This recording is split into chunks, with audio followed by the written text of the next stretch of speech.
Looks like I found the river. Now where's Otto?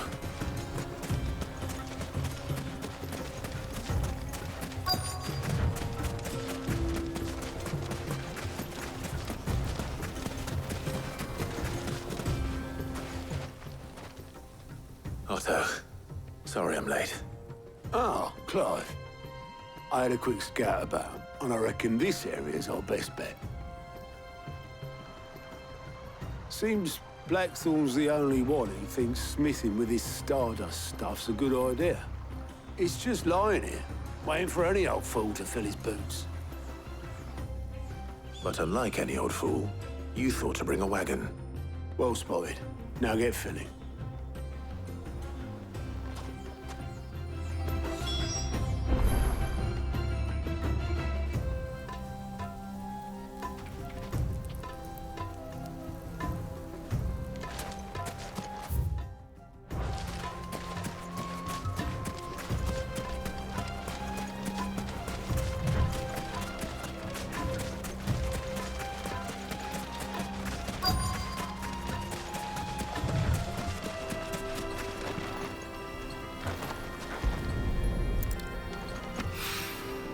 So this is Stardust. It just looks like black sand to me.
That should be enough for now. Let's see how Otto's getting on.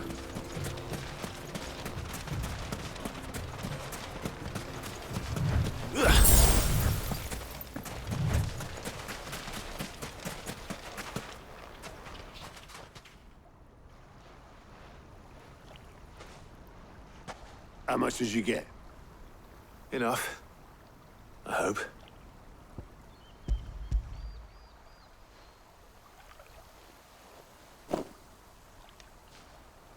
More than me. Put it all together and I can't see Blackthorn complaining. Much. Here, Clive. Do you fancy a walk?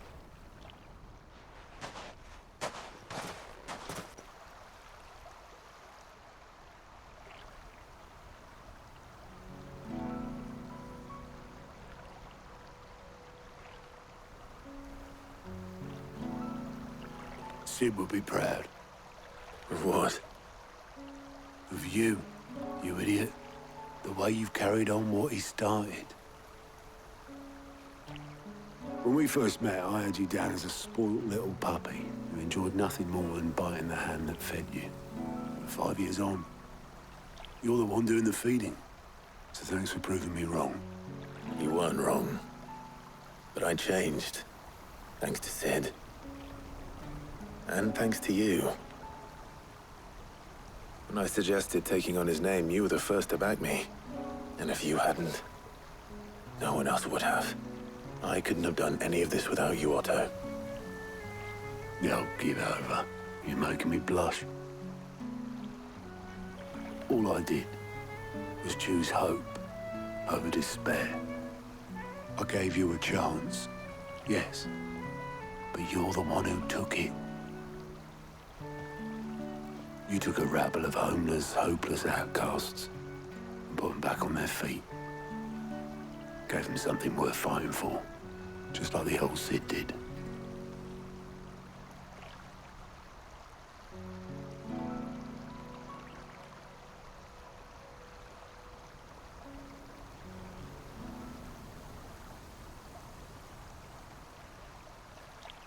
About time I was heading back, I reckon.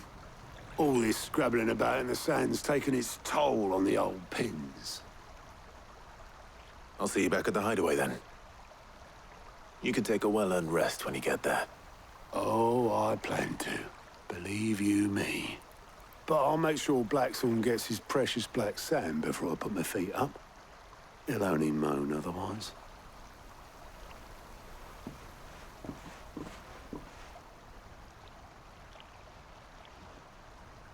Right. Ready to go home, boy?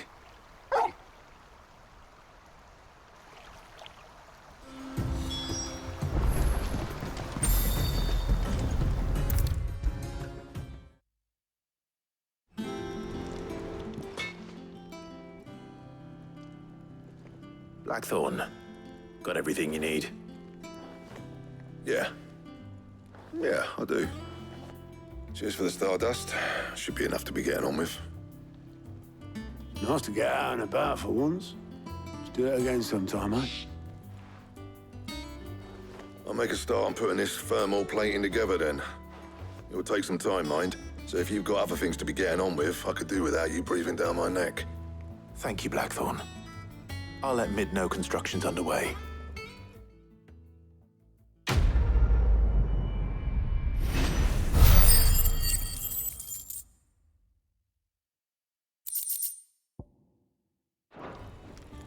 Suppose we'd better be getting back to work too.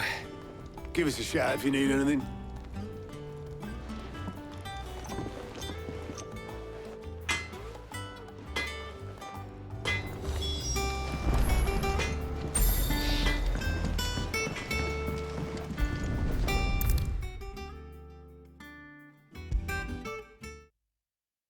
If I don't come up with something soon.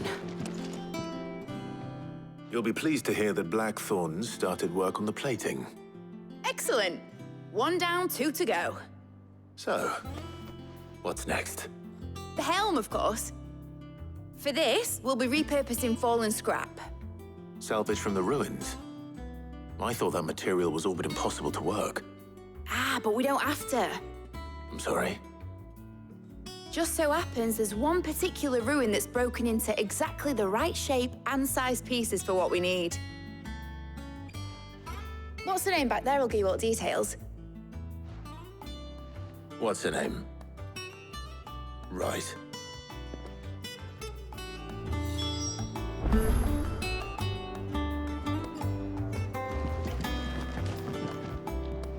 Oh, Sid, is this about the helm?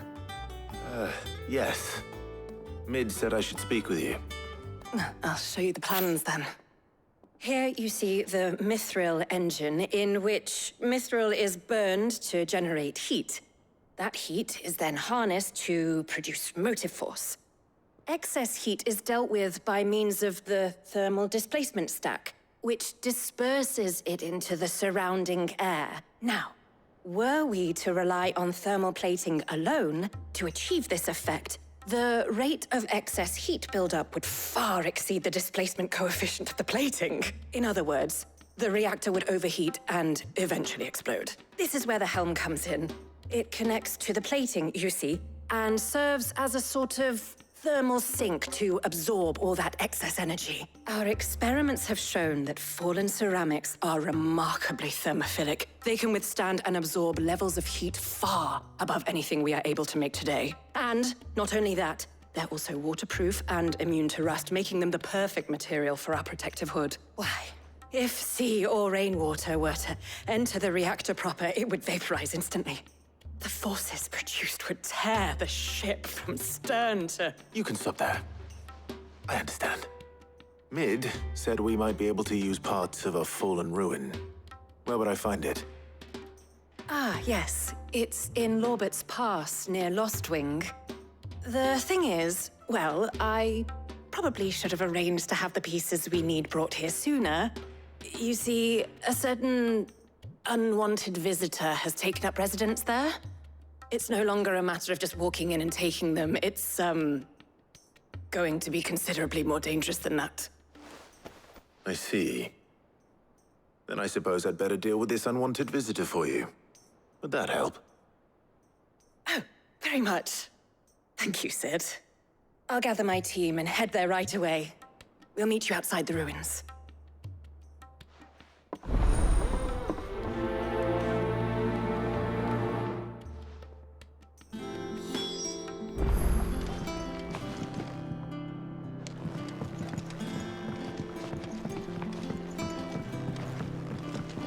I think Mid might need some help tidying up that workshop.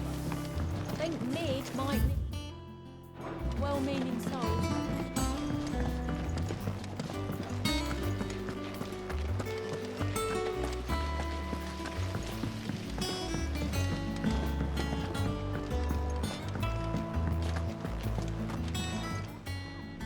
How may I help you today, Clive? You earned this.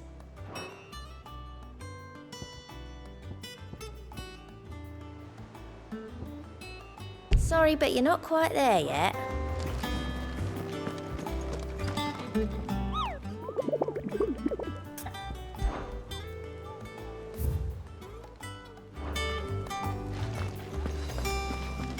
You're seeing troops amassing.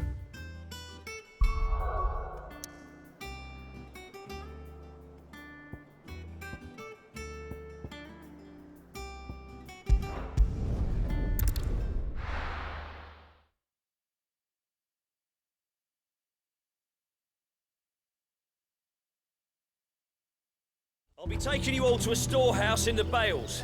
Leave anything you don't need behind.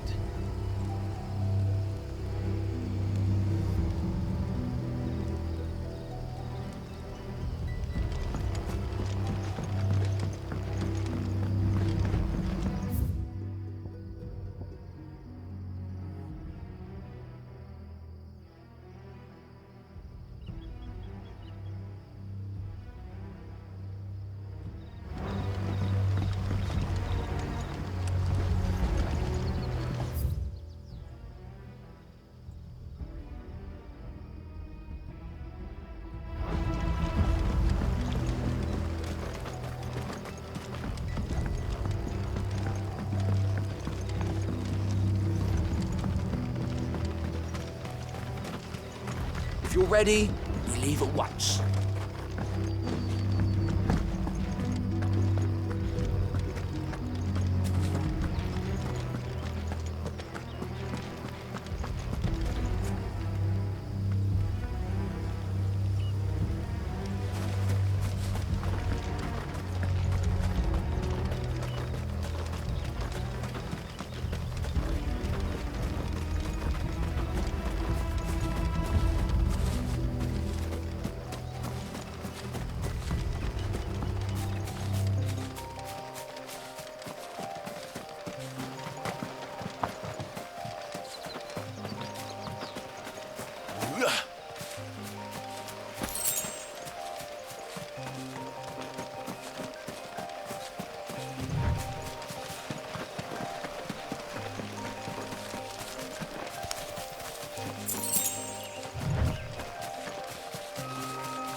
Oh, there you are, Sid.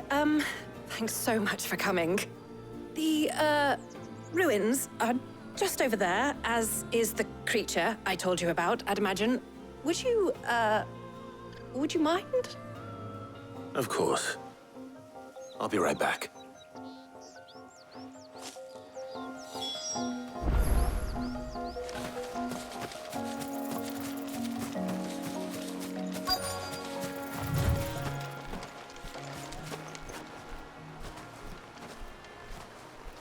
Anybody home?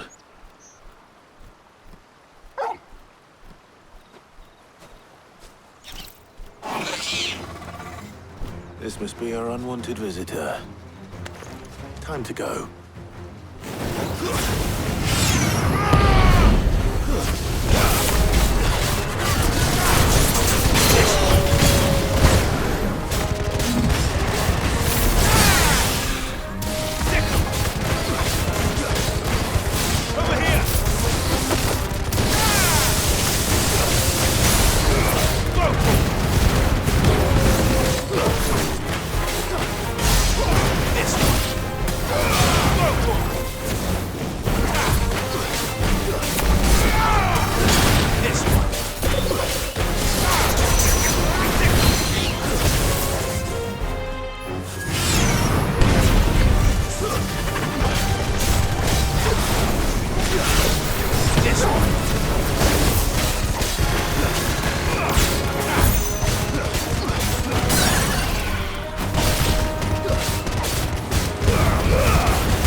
The things I do for you, Mid. Sid! Oh, thank goodness you're safe. You shouldn't have any trouble now.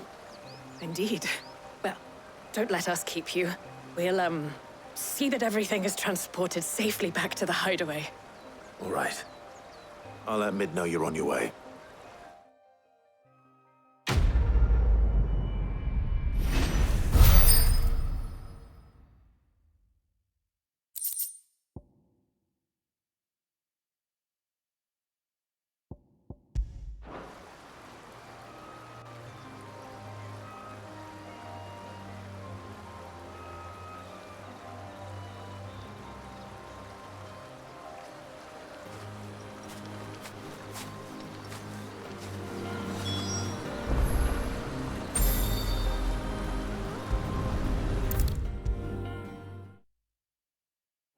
Come up with something soon.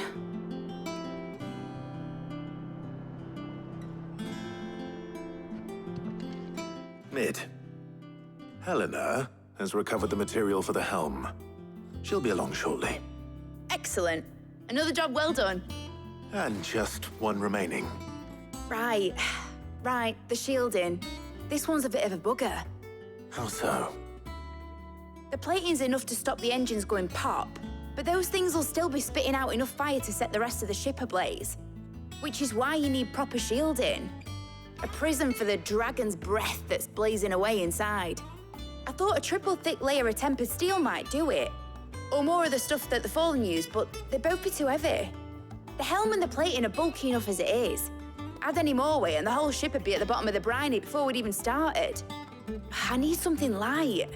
But I've racked my brains and I just can't think what would do it. Well, if I were in need of obscure knowledge, I know whose counsel I would seek. Harpocrates. Tomes? Yeah, well, I'd have thought of that, obviously. I've got all the details written down here. Can you take this to him, see what he makes of it? Right away.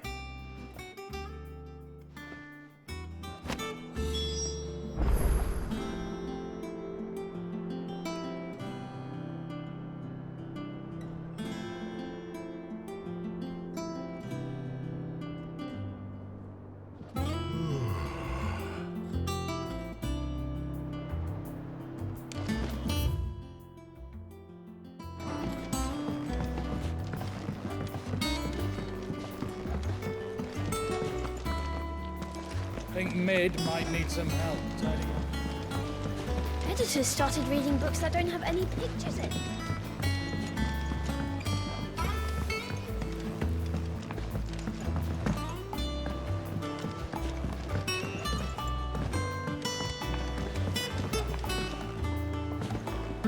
I went up to give some greens to the chocolate.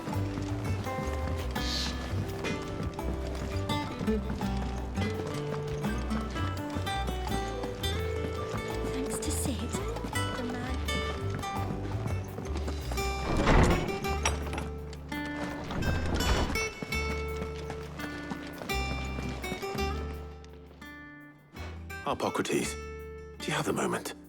For you, Clive, always. Well, actually, it's for mid this time.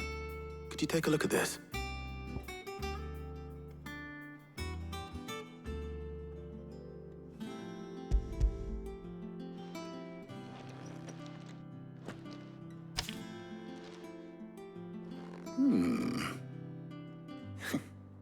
Shielding for a mithril engine.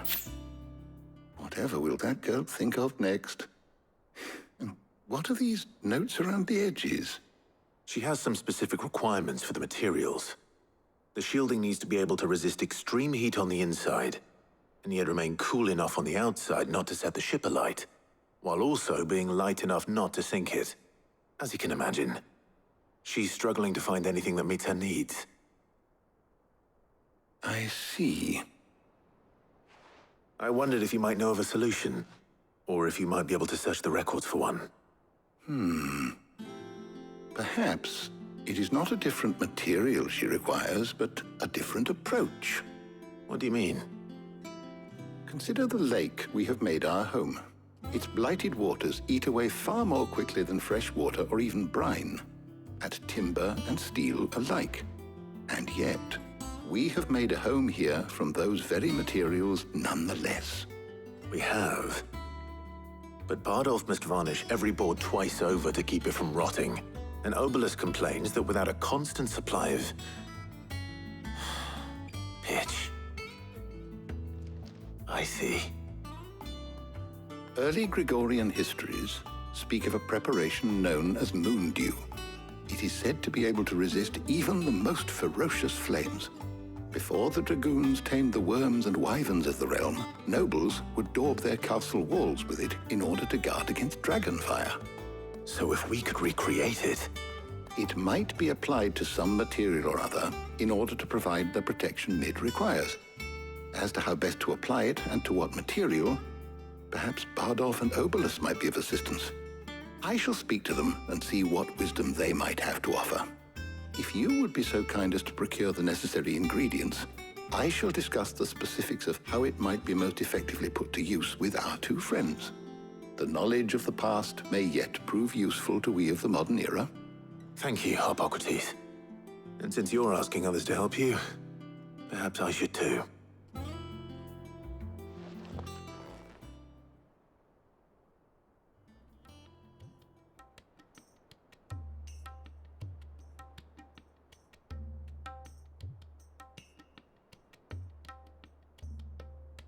So you need a hand, do you? We do. I'll be heading to market for the ingredients we need.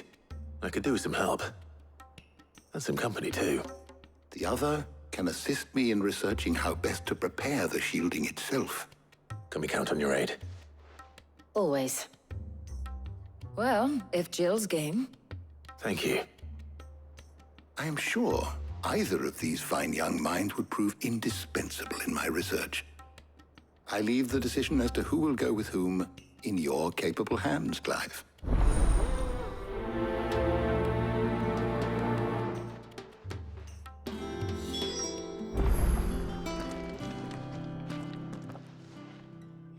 So, Clive, have you made your decision? Who will accompany you on your little excursion?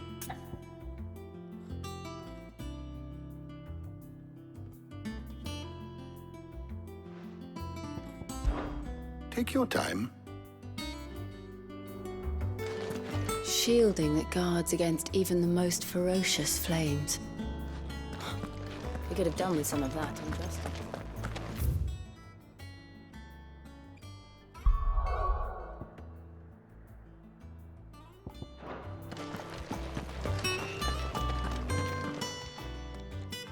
So, Clive, who will accompany? Very well. So then, what do we need to find? I have taken the liberty of preparing a list. Here. White chocobo eggs. Pepio nuts. Are you sure this list is right? Everything on here seems very edible. I would have thought the ingredients would be a little more exotic.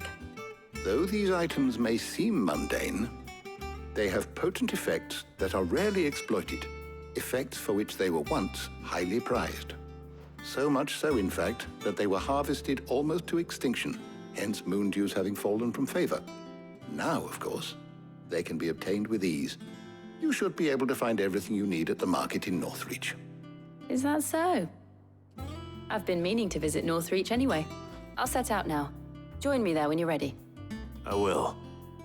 Until then. You two enjoy yourselves. You too, Talia.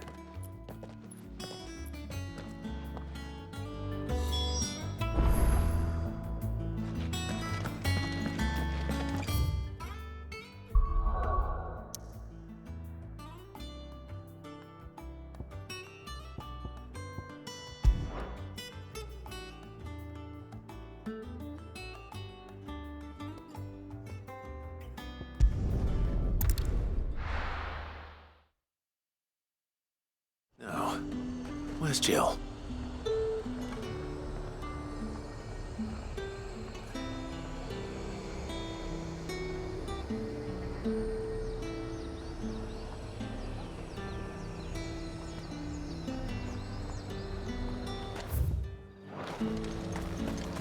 Keep them pilchers nice and chilled.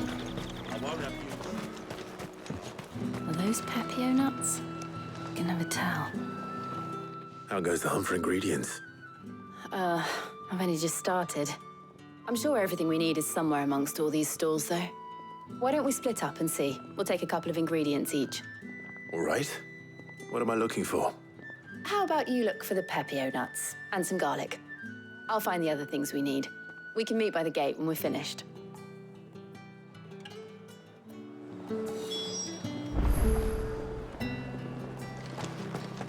Up!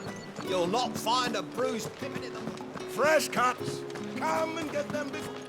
What can I interest you in today? I trust it's all here. You're always welcome here in Lostwing. How the hell is anyone supposed to... What do you want? Go on. Take it. Ain't. That's everything. Let's see how Jill's getting on. All anyone ever wants anymore is water. Great. How am I supposed to make a living?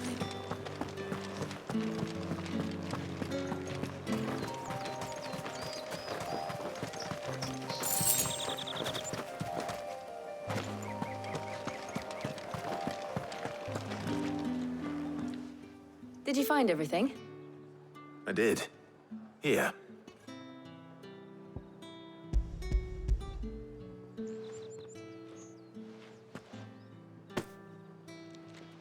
Garlic and Pepio nuts. Perfect. Now all that remains is for Harpocrates to somehow turn all this into what Mid needs to keep her engine cool.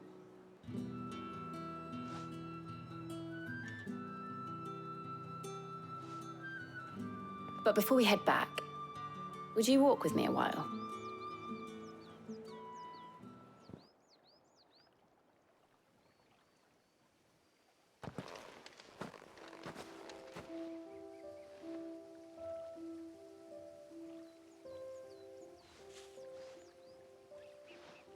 Thank you for asking me to help you today. It makes a nice change. It does. It's good to get away from all the battle and bloodshed for once.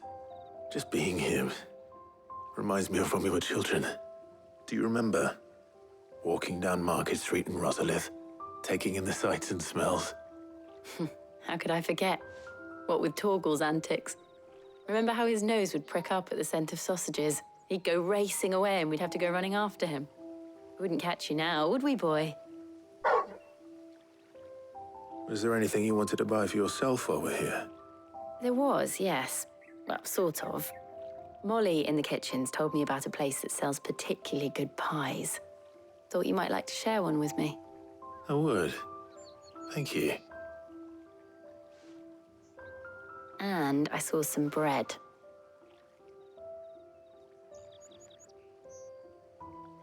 Big white cobs like the baker back in Rosalith used to make. What do you think? I thought we might get some soup to dip it in. But then I tried a slice of the butcher's dry-cured ham and it was just... oh. You all right? Sorry. It's just... you're right. I really do feel like a child again being here with you.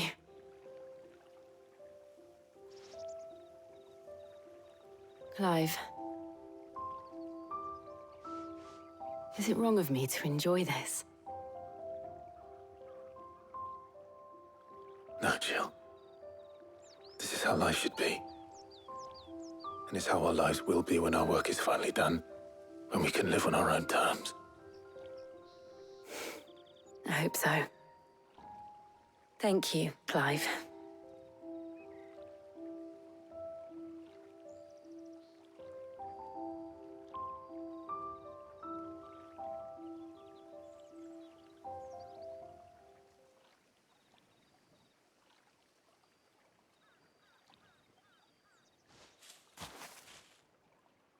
Well, I suppose we best be getting back. I need to give these ingredients to Harpocrates and Talia. I'll see you at the hideaway. Take care. I will. You too.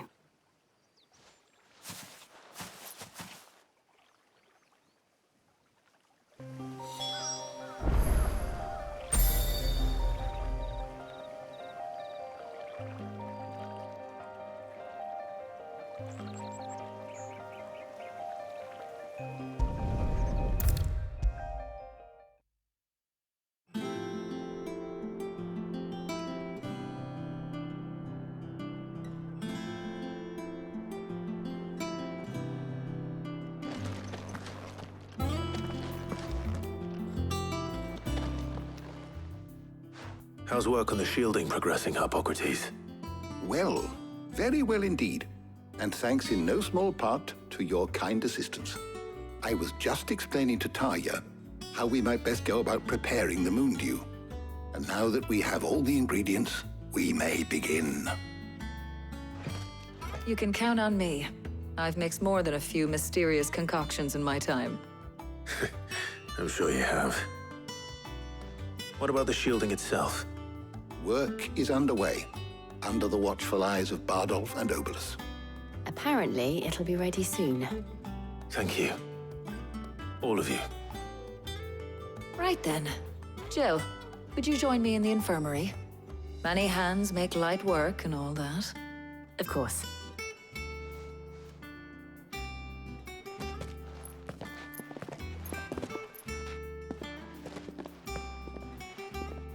Oh, and Clive, thank you.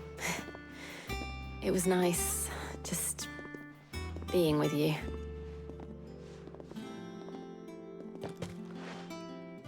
It appears our work here is almost at an end.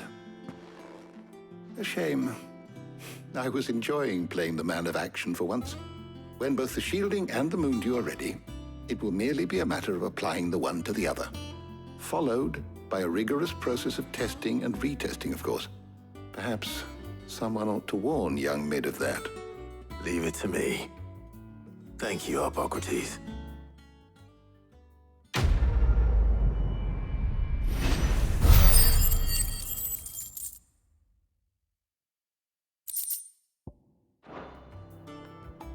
Well, I'd better go and give Mid the good news then.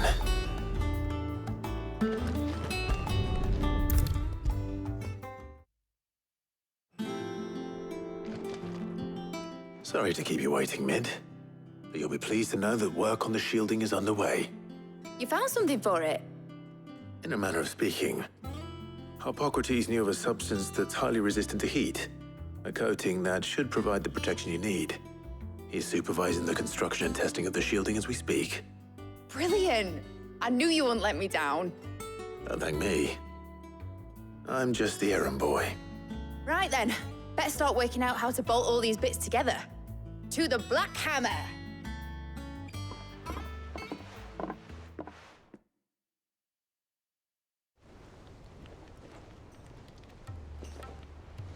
You know, when I got into the smithing game, I thought I'd be making swords and shields, not thermal bleeding didgeridoo-dahs.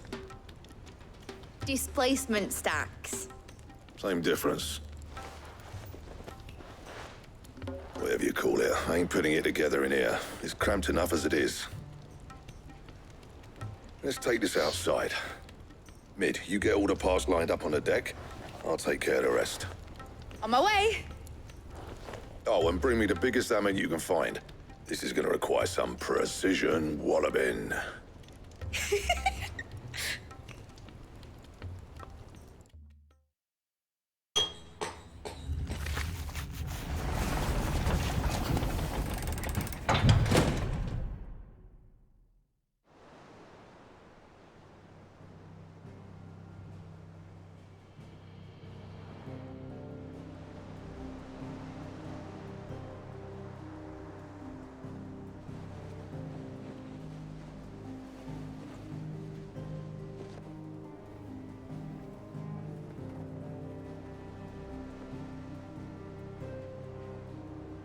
It's finished! It's finally finished! Thank fuck for that. I'll be feeling my hammer arm for weeks. Thank you, Clive, Blackthorn, everyone. That's one down and just 3 more to go. I'm sorry. Oh, didn't I tell you? The Enterprise has 4 mithril engines, and we'll be needing a displacement stack for each. You don't mean... Don't worry. Now they've got a finished one to work off, my gang in Canva can build the rest. Good luck to them, I say. Right, I'm off to get a sling for this elbow. Any other work comes in, keep it to yourselves, eh?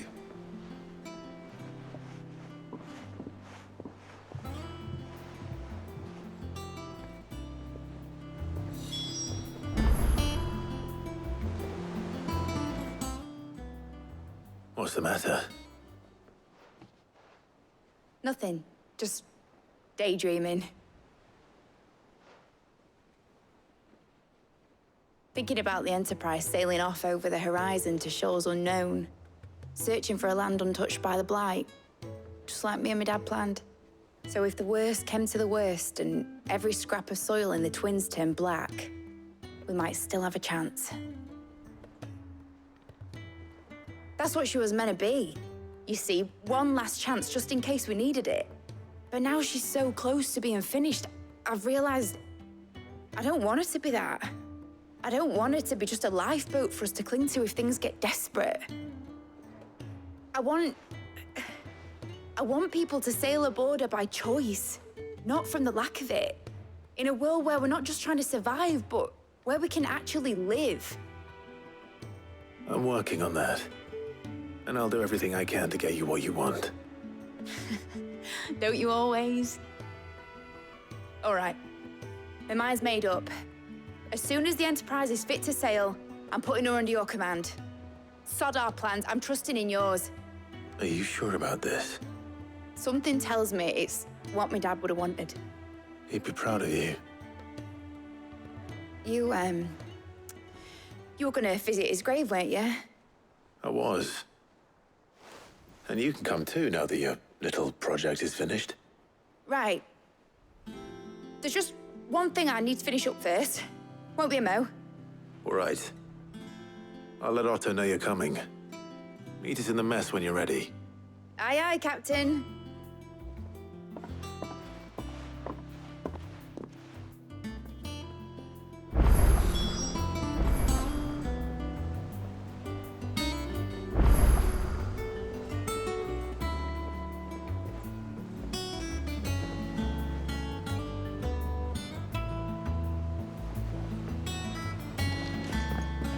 Ned told me she was building a ship.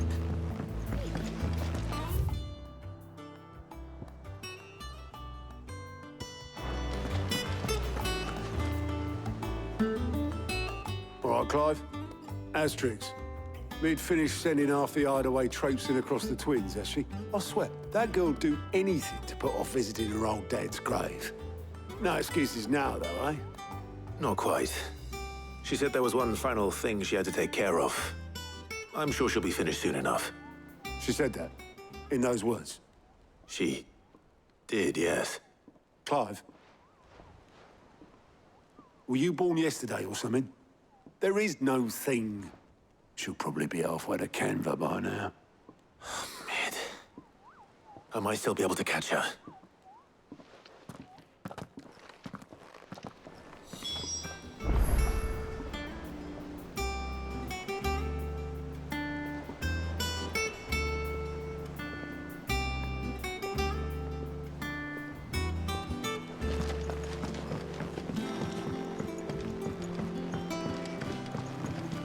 Is that the thing Tomes helped to build? Obolus, have you seen Mid? Yep. In a boat, going that way. Then I'm too late.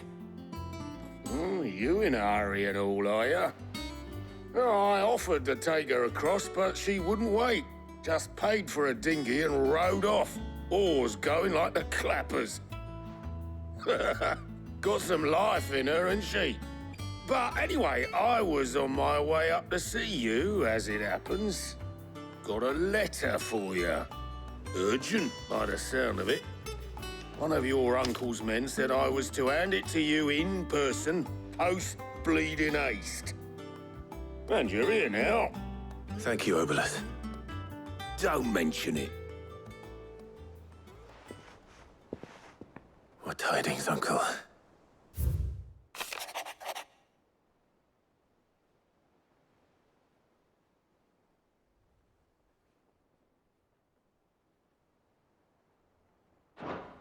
Trouble in Canva. Well, I'll need someone to keep an eye on Mid.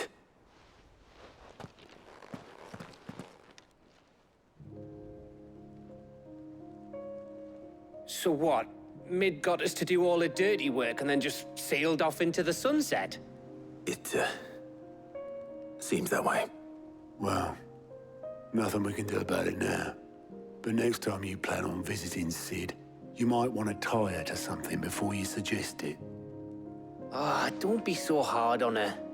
Got to admit, the dirty work was kind of fun. Everyone pitching in and all that bollocks. Just like when we built this place. You're right.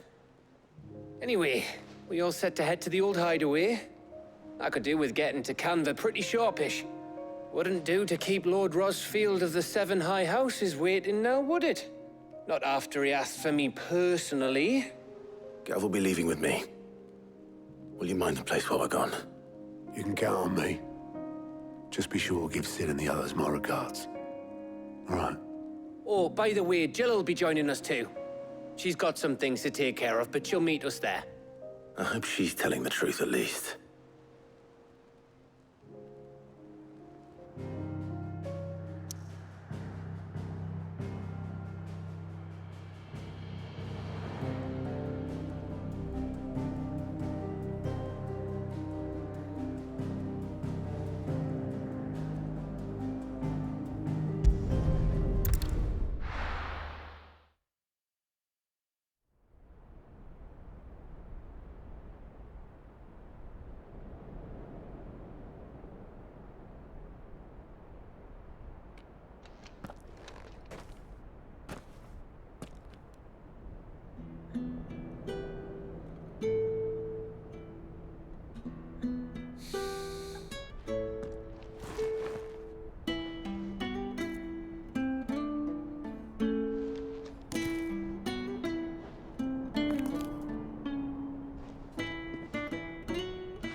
Well, Sid, I remember what you told me.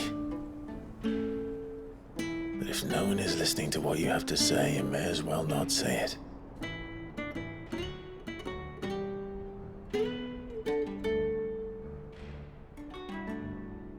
But I will say this, old friend. Hugo Cooker is gone. His shadow looms over us no longer. It's a pity the Phoenix can't be in two places at once. If he'd have been with us, maybe he could have done something for the lost. Not even the Phoenix can bring people back from the dead.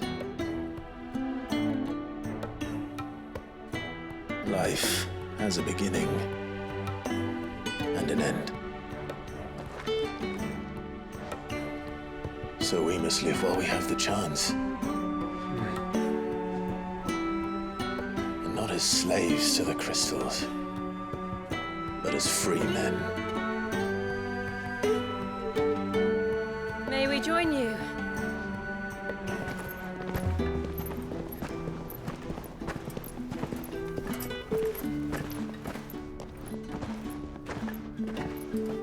Lady Karen, pleasant surprise. I thought I'd drop by and see how you were all doing before heading off to restock my supplies.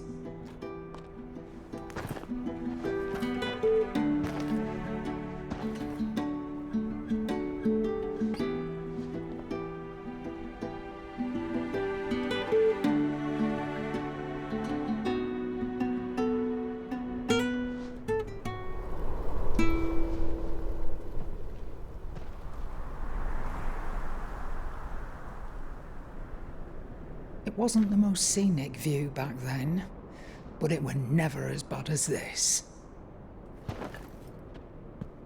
I know. The Blight marches on. And soon, there will be no escaping sights like these.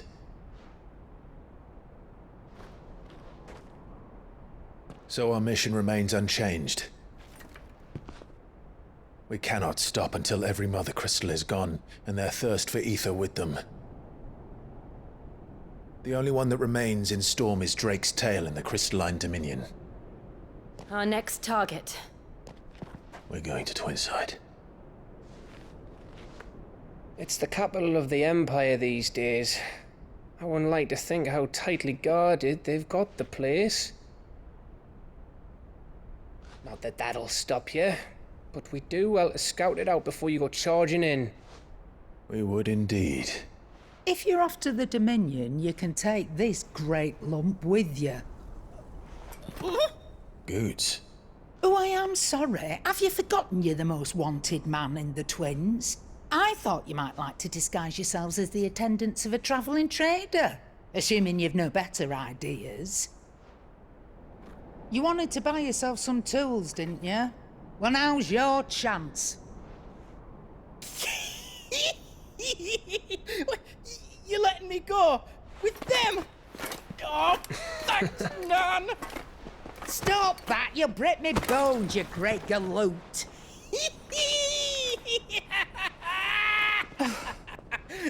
There's a caravan that runs back and forth between the Dominion and the Bottlad markets. It's managed by the Merchants Guild. Just show them Goots' traders pass and you'll be on your way. It'll be a damn sight less risky than footing it the length of the Crystal Road. That's for sure. Thank you, Karen. And glad to have you with us, Goots. Okay then. I'll get me things and I'll meet yous there. See yous down in Bottlad. Get off! Me poor fingers! Jill, you're with me. Understood. And Gav? Already on my way, Captain. Be careful. Aren't I always?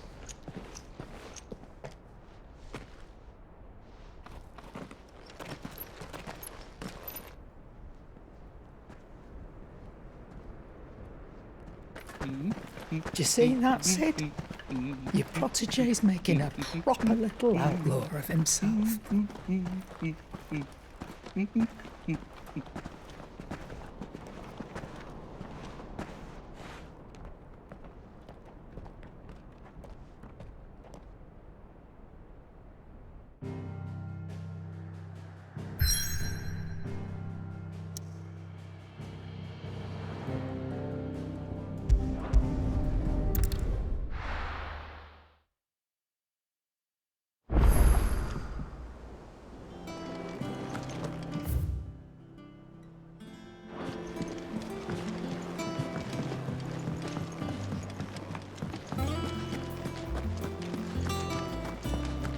He cracked the crystal too? You're joking.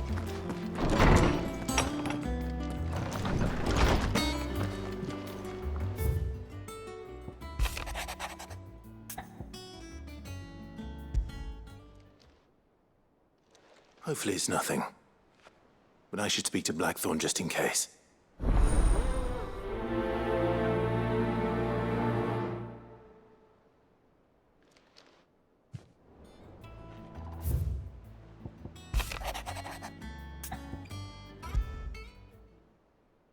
What could be wrong with Torgor? He seemed well enough when I last saw him.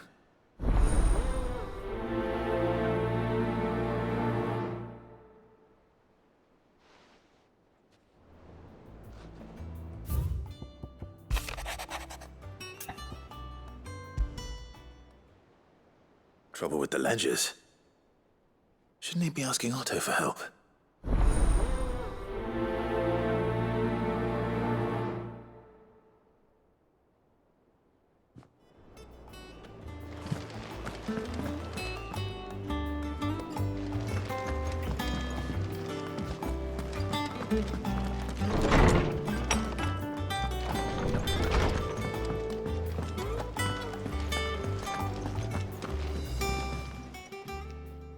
I got your note.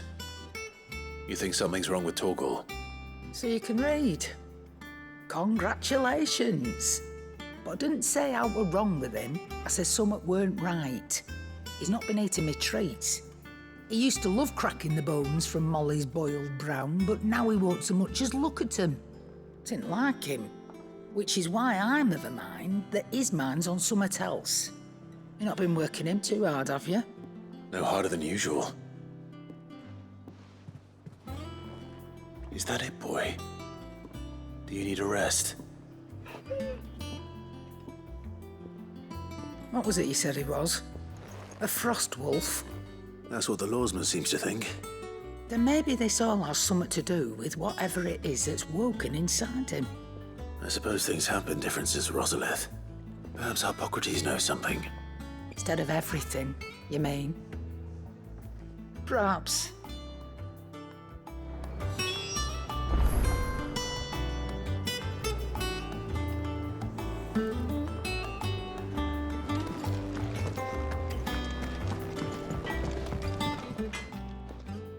Blackthorn, do you have a moment? Not really, no. This won't take long. I just wanted to ask how you're getting on. August was worried about you, that you might still be doubting your craft, even after learning the trick of that cuirass. Is there something else weighing on your mind? Perhaps sharing your thoughts might help. That bastard's like a dog with a bone. Still, you've got a keen eye, I'll give him that. He's just, well, Karen showed me something. Something I've never seen before. And that was? A sword. An odd-looking thing with a single-edged blade. The metal itself wasn't anything to write home about, but fuck me. The edge on it. You could slice a man clean in two with a weapon like that, and he'd be halfway home before he even realized he'd been cut. So that's what's troubling you? Nah. Not troubling me exactly. More distracting. Can't stop thinking, how do you get an edge that sharp? It's driving me mad. And if you knew how to do it, we could arm the curse breakers with even better blades. That's about the size of it, yeah. I'll see what I can find out. Sharper swords are always welcome. And we can't have our master blacksmith being distracted. You're a soft touch, you know that. But I can't say I'm not grateful for it. Good luck, eh? Thank you. Let's see what Karen knows about this sword.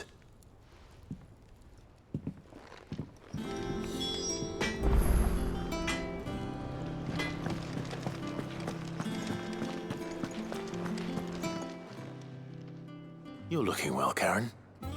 What do you want? Out with it. I want to know about the sword you showed Blackthorn. Single-edged and extremely sharp. Running around after him again, are you? I suppose I am, yes. But I need to help him find out how to work an edge like that. It's driving him to distraction. Little wonder, I suppose. There's not many like that make it as far as the twins, and those that do go straight into private collections. Which made it nice and easy finding a buyer. Can you tell me who bought it? Where is it now? You think I tell people who my clients are? Suppose you're not likely to go nicking him off me, are you now? Fine. If you stop mooning at me like that. Lord Ignac's the man you want. Delmecian bloke. Collects weapons and the like. And he's got more money than sense, which is why he's one of my favourite clients. Reckon he'll still be at the inn in Dalamil, where I left him. Thank you, Karen. Oh, and he's a touch eccentric, if you take my meaning. I appreciate the warning.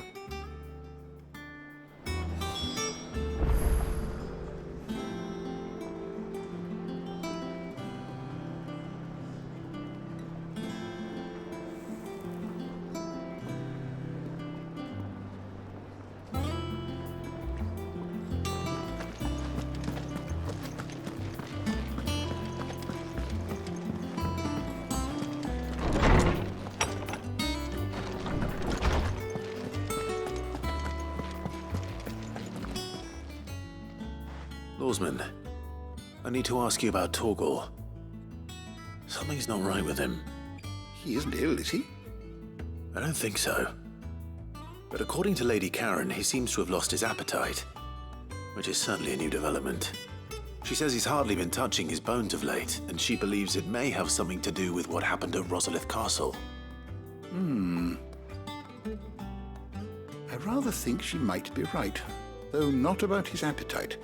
All canids are instinctively inclined to crack open bones for the rich marrow that resides within, and I see no reason why a frostwolf should be any different.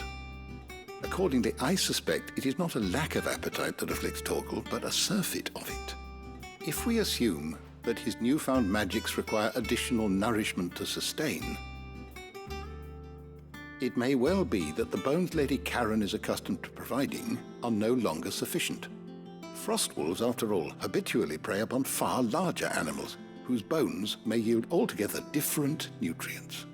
As to where one might find a suitable substitute, some antelopes that graze the meadows of eastern Rosaria have been known to grow to a size more than double that of their lesser cousins. I don't recall ever seeing any that large. And little wonder. The oldest and largest such creatures rarely leave the safety of the highlands for fear of predators. The last elder antelope sighting I recall hearing about took place near Cressida, and that was long before the village was abandoned. Even so, it seems like a good place to start. Good hunting, Clive.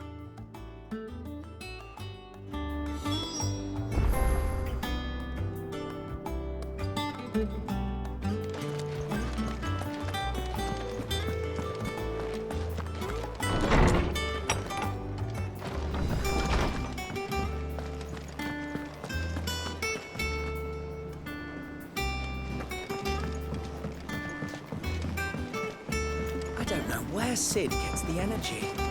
No. Or where Mid gets her ideas. She isn't building a giant chimney stack of all things.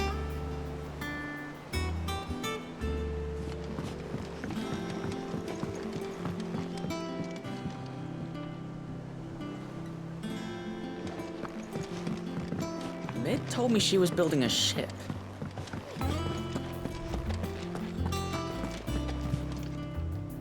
Clive, did you get my letter? That's why I'm here. Shh. Otto might be listening.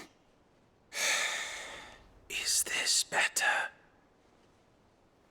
A little. Listen, I've some bad news. It turns out the hideaway may be slightly behind in its payment to certain lenders, and it's maybe my fault. But I swear to the goddess, I thought I had the numbers square. Sadly, that square turned out to be more of a circle. 0, you might say. I can straighten it out, I swear, but it's gonna take some time, and I'm gonna need help keeping it from Otto. Bit late for that, I'd say. There you are! What a surprise! So let me get this straight. You forget to pay our lenders what they're due, and instead of coming straight to me, you get Clive to come to you. And I hope he'll dig you out of the hole you've dug for yourself. Clive, the man in charge of the place you've been cheerfully trying to bankrupt. And you thought this was a cunning plan. Why? Well, who needs paying? Oh, just Martha. And the dame. And, well, Lady Karen. But only 500 talents. We owe 3 of our most trusted friends 5 million gil. Each. 5 million each. They lent us the bulk of the money we used to rebuild the hideaway, you see, and, well, I must have made some sort of oversight. Those ledgers were my responsibility, and it was my decision to entrust them to you. This is my fault. Do we have that much to hand? I can always ask my uncle. No, we don't. And no, you won't. We've lightened Lord Rosfield's purse enough. After the king's ransom we had off him, he deserves better than to see our begging bowl. Besides, we'll need to learn to stand on our own if we're gonna make this work. All right. But that doesn't mean you have to shoulder the burden yourself. Is there anything I can do to help? There might be. How'd you fancy taking these to Martha and the dame? Rocks. Rocks, he says. Worth 1,000 talents apiece, these are. A little something Sid and I set aside for when times got lean. And I reckon 15 million in overdue debt probably qualifies. I just hope our associates' eyes are a bit more discerning than yours. I'm sure there will be. Should be me making the rounds, really. But you know how it is with this place. Orders to bark, arses to wipe, and all that. I know. Which is why I don't mind going in your place. Go. Do you know why I only gave Master Clive here 2 star rubies? Because you'd rather Lady Karen killed me. Because I'd rather Lady Karen killed you. Yes. Well, I suppose this is goodbye then. Don't worry. I'm sure Karen will understand. Really? Do you think so? No, I don't.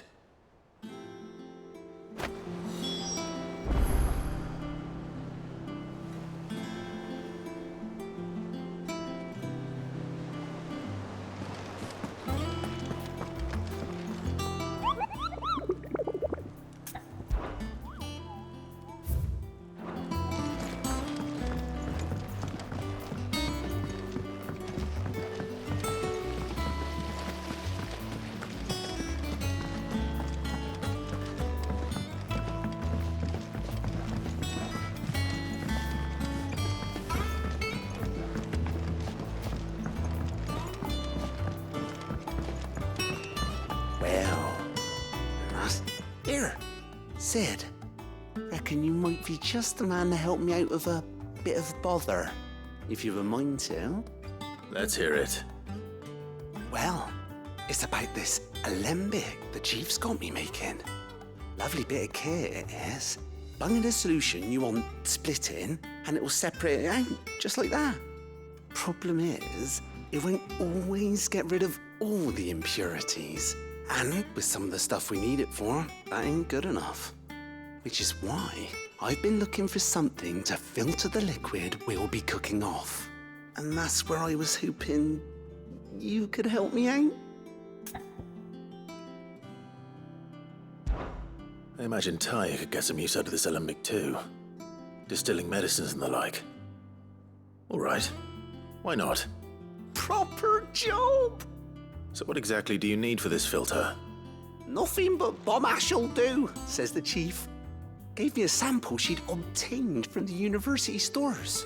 Couldn't believe my eyes. You pour the blackest blight water through it, and it comes out clear as a mountain stream. So, I did a bit of reading about where I might be able to get hold of some. And do you know what I found out? It's only the blimmin' bones of a bomb king. They leave them behind when they die, see? I take it that's where I come in. If you wouldn't mind. I saw a billet on the hunt board for one just the other day. Would have gone myself, but, well, fighting dirty great balls of flame ain't exactly my forte. You, on the other hand... All right. I'll see what I can do. Thank you kindly. And good hunting, eh?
Mid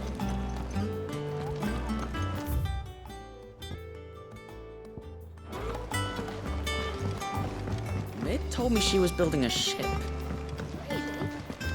Is that the thing Tomes helped to build? I don't know where Sid gets the energy.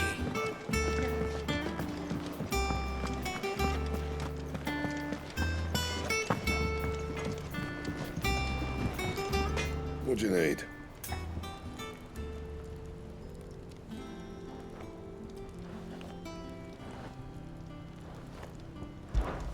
You ever wonder where the hell Karen finds all these treasures of hers? That blade. I've never seen anything like it in all my years as a blacksmith. The edge on that thing. Fuck me. What do you want?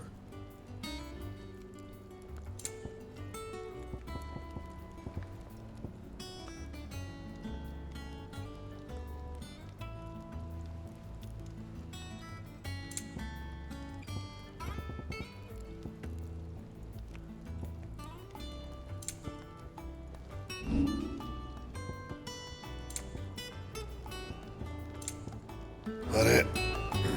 Fine.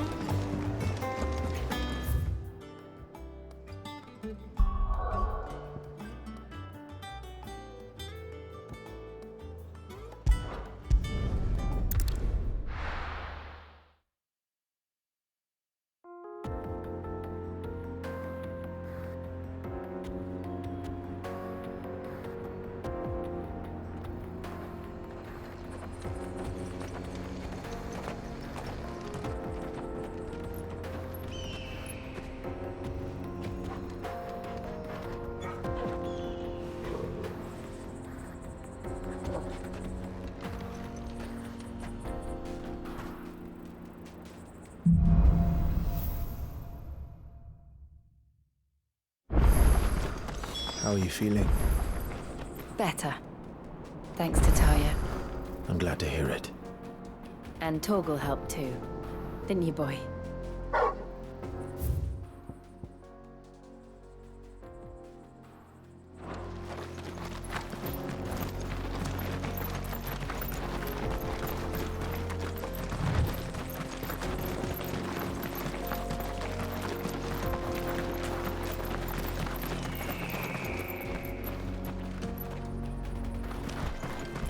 This used to be a trade route for merchants crossing the Scars, till the Republic laid a new road wide enough to let wagons pass, and all official traffic moved there.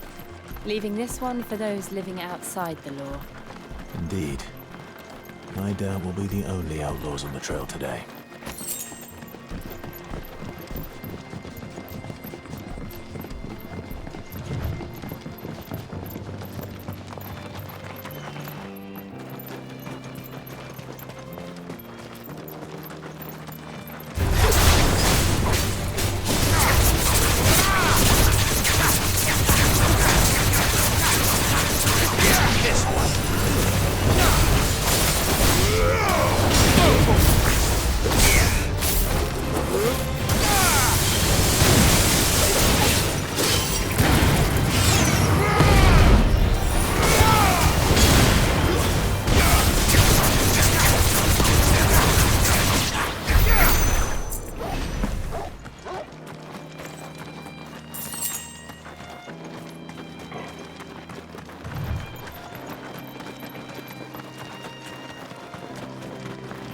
So what do you think? That we'd be Really? It's as bad as that? Oh, aye. There's trouble up ahead. And too much of it for us to handle. I take it there's danger on the road. Oh, what about this fearsome-looking fellow? You think he'd be equal to the task? Oh, no doubt. Assuming he's willing to hear us out. Well met, friend. My brother and I have been tasked with finding a merchant's missing cart. You seen it by any chance? How does a merchant misplace his cart? Oh, the man's a coward. When he thought goblins might come a-snarling, he ran, leaving his livelihood abandoned in the pass. He sent the two of us to fetch it, but it's gone. Now, I'm not much of a thinker, but I know the work of thieves when I see it. My brother's right on all accounts. And by my estimation, the bastards are lying in wait just down the road. We may have seen our share of action, true, but we've not got the skill in arms to boldly brave an ambush. You, however, have the look of a man who needn't fear a band of backwater ruffians. What do you say? Will you help us out? Chances are they'll come for you either way. But if you promise to lend us a hand, at least you'll pocket a reward for your troubles. Well, if I'm going to have to deal with them anyway. You've clearly got a fine head on those broad shoulders. We're lucky you came along. Now, hoping to make a heavy purse in Boklad, our merchant friend loaded his cart with as much as it would carry. Reckon he won't be forking over the rest of our fee if we don't find those goods. So, while you're seeing to those bandits, you keep your eyes open. All right. Just don't expect me to drag the cart out of there myself. No. You can leave the cart to us. You just put an end to those bandits and point us in the right direction. You do that, we'll take care of the rest.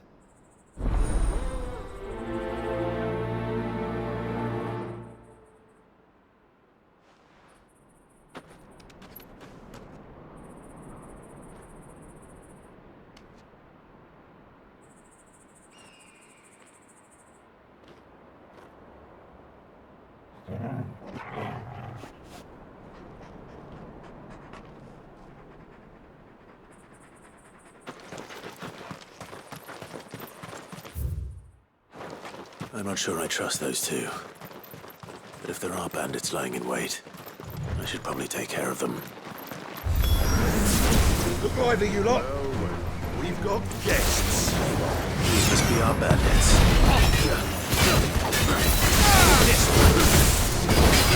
Nice try.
That's them dealt with.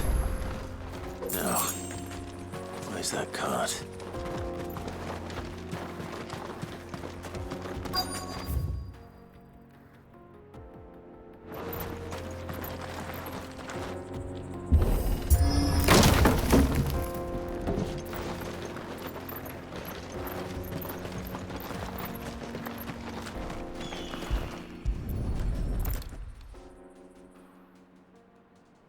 Getting all of this out of here will be a nightmare.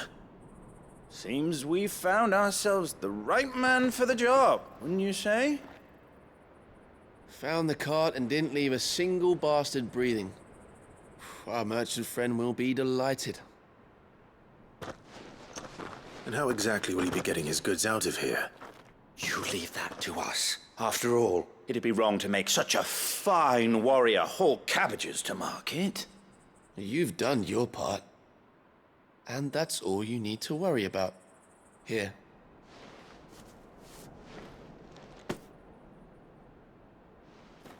It's been a pleasure. Now piss off. There's no need to be so rude, brother. What if we want his help again next time?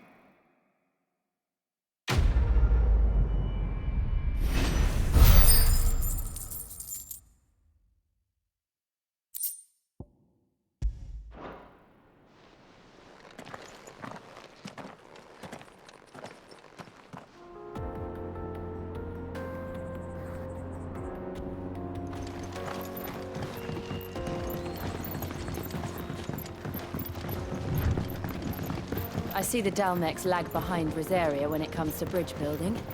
The fallen ruin should hold, at least. The path continues on the other side.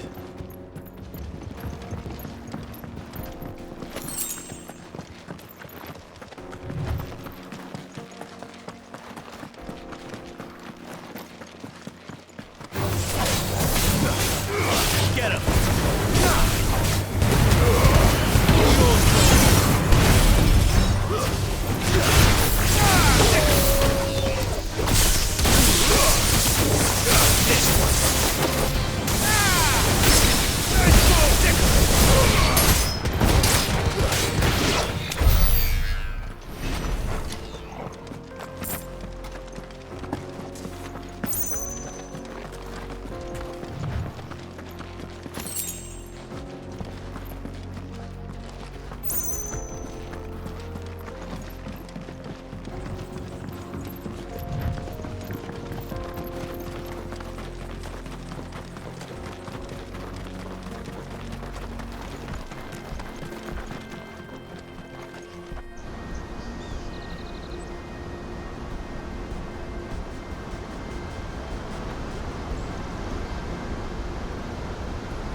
So this is Zemeckis. The land of the gods. It's even more impressive than I imagined. I remember being captivated by the story as a child. Long, long ago, man was overcome by avarice and challenged the gods in a bid to win their power. The final battle took place here, at these falls. Or so the legend goes. If anyone ever manages to plumb those depths, perhaps we'll learn if there's any truth to the tale. That the gods emerged victorious and punished man for his defiance by visiting upon him 2 curses. Dominance and bearers. To tell the truth, I always thought it strange that the dominant and their icons were deemed a curse. Back home, the dominant inherited the throne. They were admired and exalted, not spurned. Whenever I got to that part of the story, I always assumed there must be something I'd misunderstood. You had a lot of storybooks, didn't you? In your room, I mean. When we were young. The old legends were always my favorites. Epic battles between gods and men. Father encouraged me to read as much as I could. He thought it good for my education. You really were a boy like any other, weren't you?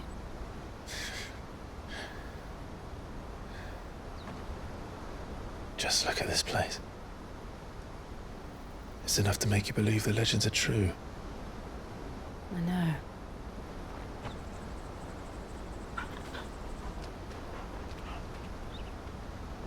We're not far from Boklad. The road will be busier up ahead. And we'll have to keep our wits about us.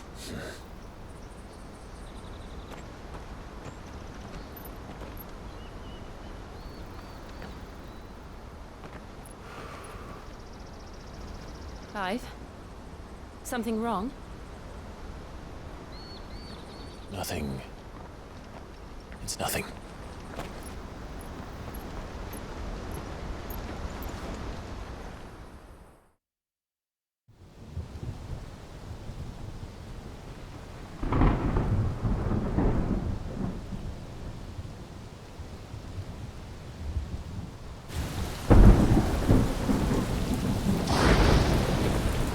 I see the reports are true, Father. You have surrendered the throne to Olivier. I have. Emperor Olivier shall rebuild the Holy Empire of Sambrec.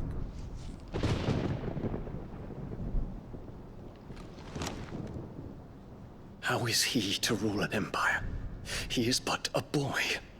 I shall advise him until he comes of age. Father, please. Or for as long as I am able. The empire we seek to build needs young blood to rule it, and I can think of none better suited to the task.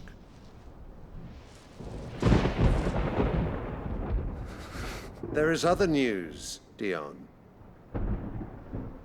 Hugo Kupka is dead, and Drake's Fang destroyed. The pillars of the Republic have fallen. Ere long, the Imperial banner shall fly over every city in Storm. And then Valisthea. All shall bow before their Emperor. Father, these are the words of a tyrant. They are the words of a god. The Emperor whom I gladly serve.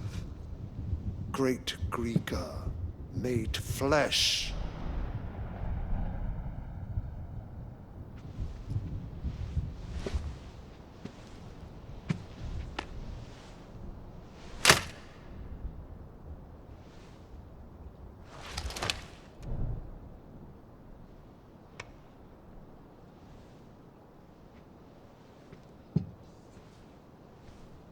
Return to your camp, Dion, and ready your forces.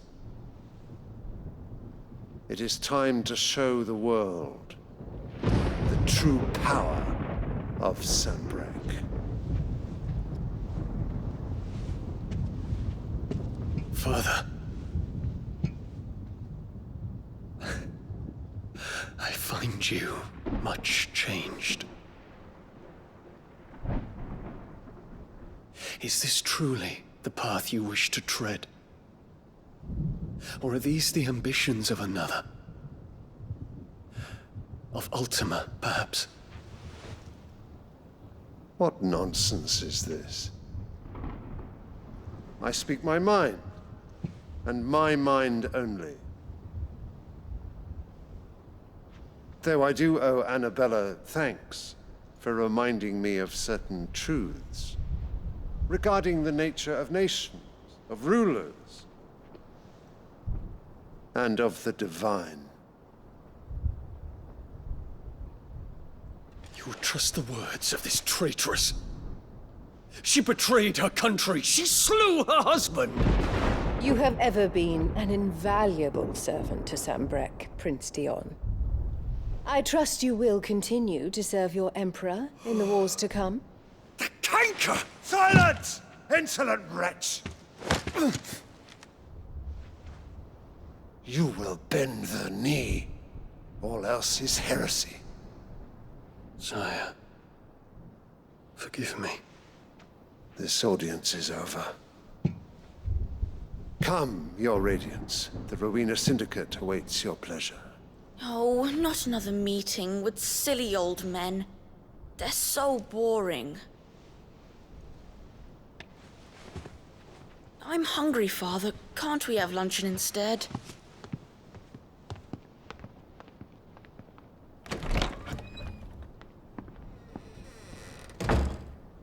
Does it pain you that you will not inherit your father's throne? I have suffered worse.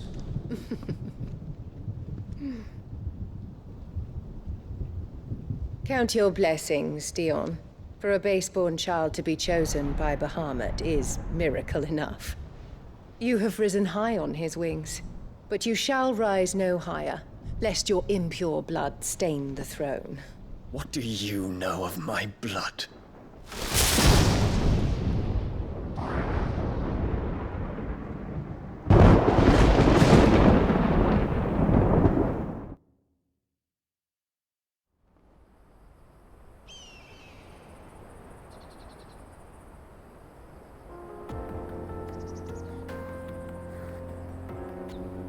The Boklab markets are to the north. We just need to hug the coast.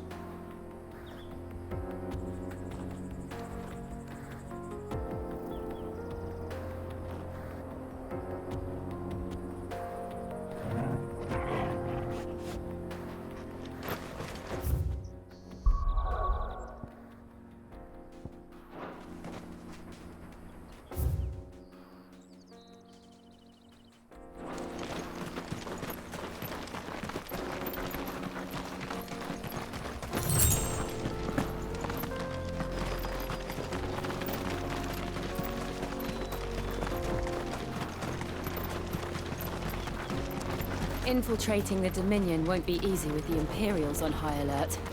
No. His Radiance has lost one capital already. We can be sure Sylvester will do everything in his power to hold on to Twinside. His troops are well-trained and increasingly battle-hardened.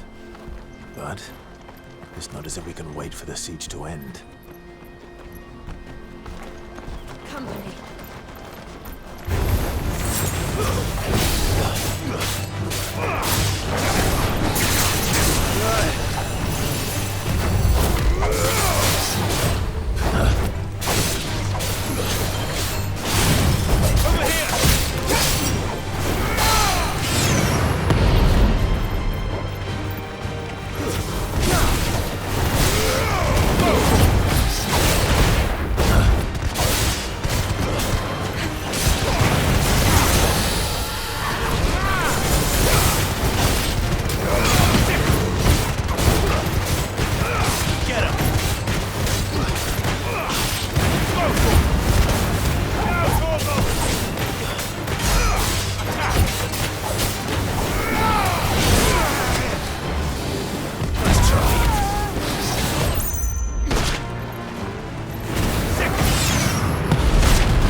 Further to Boklab now. Good.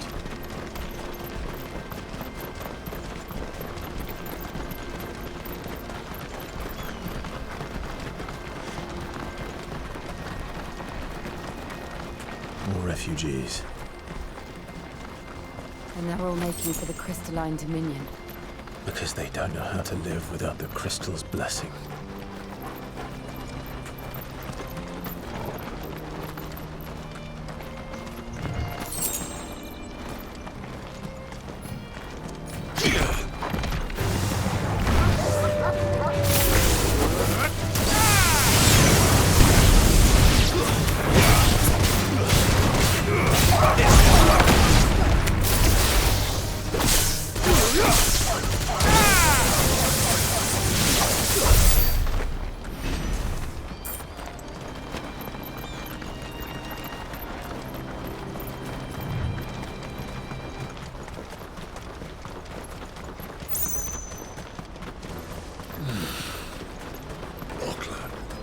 There are no crystals here.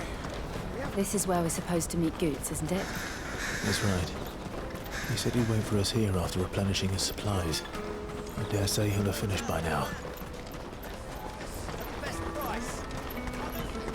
What do you think, girl?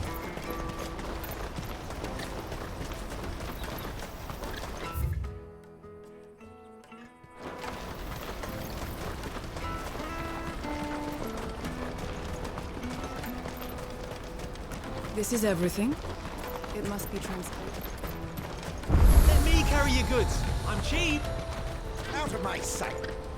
You won't find a finer array this side of the strait.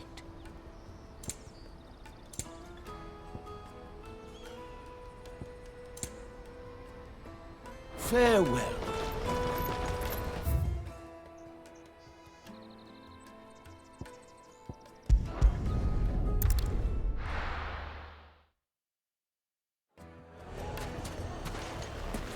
People take notice of wealthy men. Shouldn't be too hard to track down Karen's collector. Fang is gone. The whole mother crystal gone. What are we gonna do? Calm yourself. Welcome. If you're hoping for a bed, I'm afraid you'll have to look elsewhere.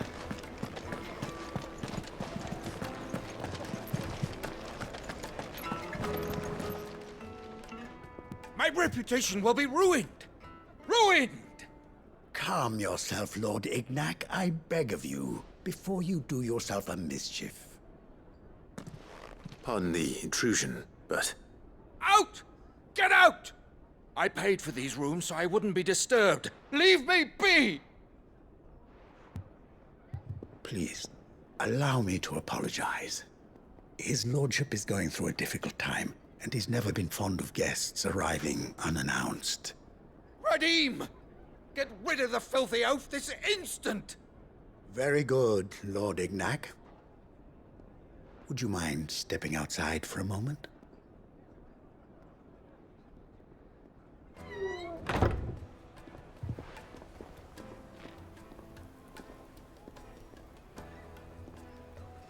I'm sorry if I've caused you any trouble. That? Oh, no. That's just how his lordship is. Though the morning's events have left him somewhat fractious. He has been dispossessed of his luggage, you see. The thieves also made away with a considerable amount of coin. Coin the innkeeper will soon be keen to collect. I don't suppose a certain blade was among the stolen items. A single-edged sword. It was purchased from a merchant friend of mine. Ah, you know Lady Karen. Yes, I'm afraid it was. Then I'll retrieve Lord Ignac's luggage. But I have one condition. You have but to state it.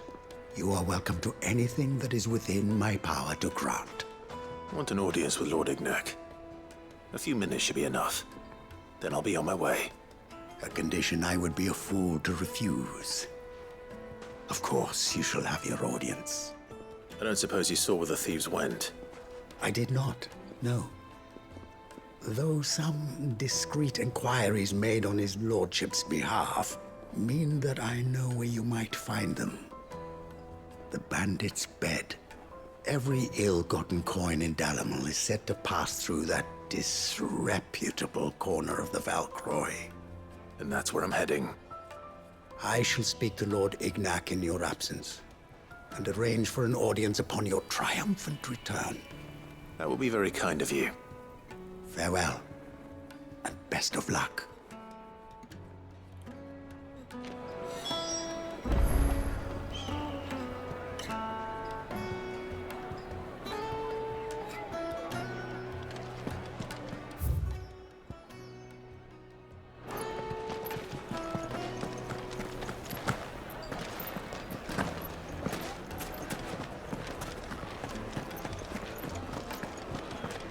It seems the rumors were true.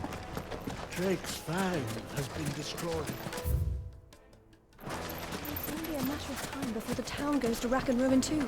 We should leave while we have the chance.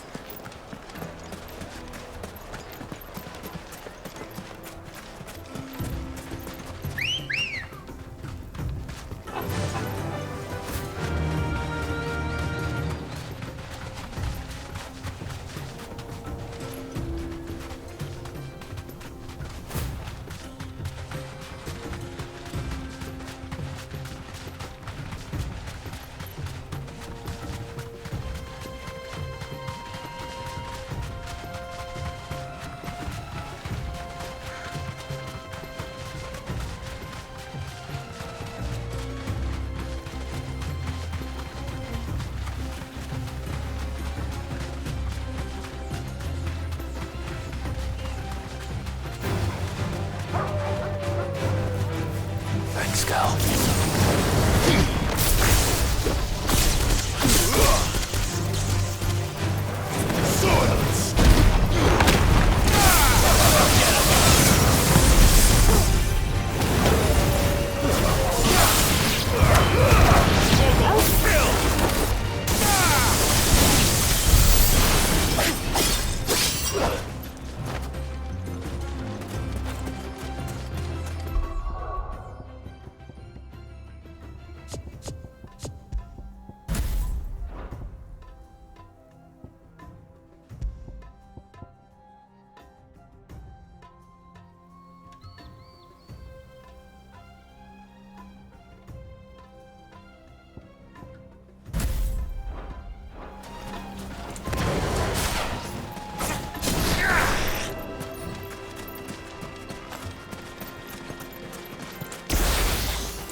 This one.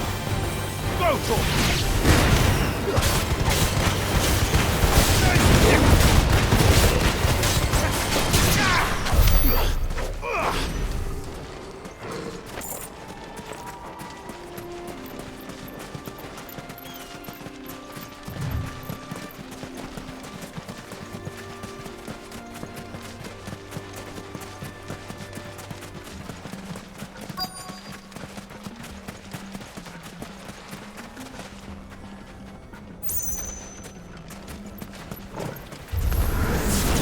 got company! Come on, lads, let's tear the bastard's head off!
This must be Ignac's luggage. Nothing seems to be damaged. All right. Let's get it back to Delamel.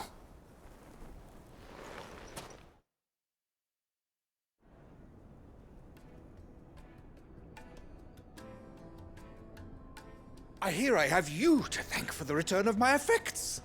What shall I call you, my good man? Wyvern. Glad to make your acquaintance. A formidable name indeed. Well, Wyvern, I appear to be in your debt. Redeem here tells me you wished for an audience. Is that all? A few moments of your time should suffice, yes. You're a peculiar fellow, Wyvern. All right, speak. Master Wyvern was wondering if you could tell him about a certain single-edged sword you recently acquired. Oh, a true work of art, that one. Karen drove me hard on the price, but I would have sold her Radim here to get my hands on that sword. It was made in the Outer Isles, far beyond the Twins, and is used exclusively by the practitioners of a unique school of swordsmanship. They believe no combat should ever exceed a single strike, and hone their blades to such perfection that none ever does. Each sword is made for that one perfect stroke, and for that stroke only. They crack upon a second blow. There's a brutal sort of beauty to it, really. But how do they hone such an edge? Fine question. Why, they use a whetstone, of course. Whetstones, rather. A whole array of them, ranging from the coarse to the fine. 10,000 licks with the sharpening stone, then 10,000 more. But it is the final stone which lends the blade its legendary sharpness. A mineral quite foreign to this great realm of ours. And that is the key.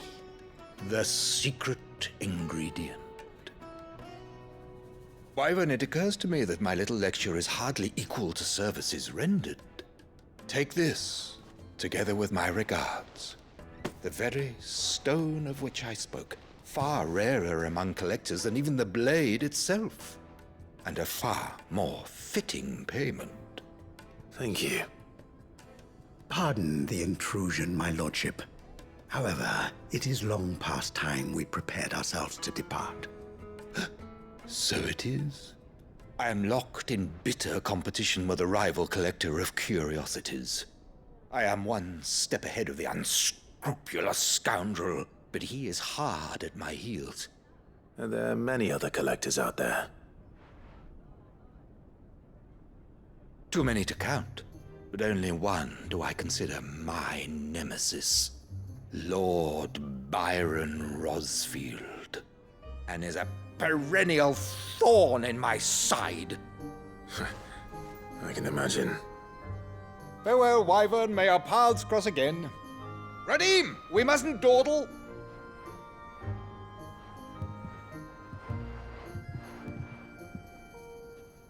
I think his lordship is rather taken with you, Master Wyvern. Thank you again for your assistance. Coming, my lordship. I'll be right there.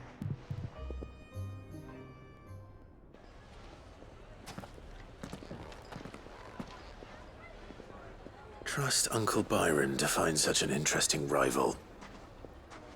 Now, let's see what Blackthorn makes of this whetstone, shall we?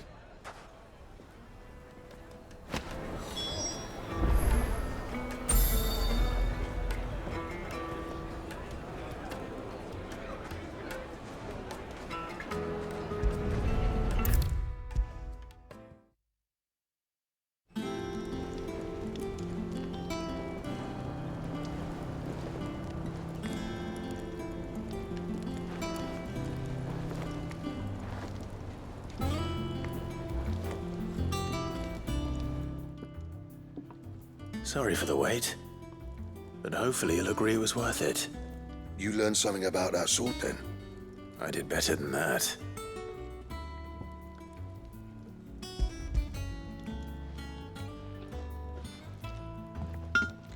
A whetstone? Yes. But not one you'll find anywhere in Valisthea.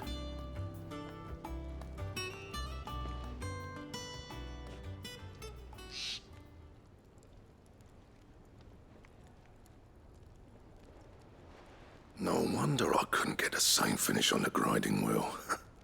One hit and all done, eh? Might not be so bad if all you ever fought were duels. Good luck on the battlefield. Your second opponent would be your last, no matter how good you were. Even so, is there some way it could be used to give the Cursebreakers an edge? I think so, yeah. With this whetstone and the right kind of steel, I could probably even make a twin of the blade that rattled me. But there'd be no replacing this little rock once I worn it down to a sliver. I reckon we get a dozen swords from it, if that. Swords that the Cursebreakers wouldn't know how to wield properly, and that would see them through a single fire piece. Nah, No point trying to copy that thing. Be about as much use as a wax anvil. But finishing our blades with a whetstone this fine, now that's something to consider. And what's finer than fallen masonry, eh? Or more hard-wearing, for that matter. Just imagine it. Good Valisthian steel with an edge as sharp as any found in the Outer Isles. I won't make a copy, nah. I'll make something much better. I'm sure the curse breakers will be delighted. Just don't push yourself too hard. Don't you worry about me, sunshine. I've been working day and night since I was half your age, and I'll still be here when you're long gone. Hey, thanks, Clive. I mean it. I owe you one, August too. It's good to know someone's looking out for me. He'll be happy to hear you said that. And I'll see that my debt to you's paid. First new blade I make's got your name on it. You come and find me when you've got the materials. All right. I will.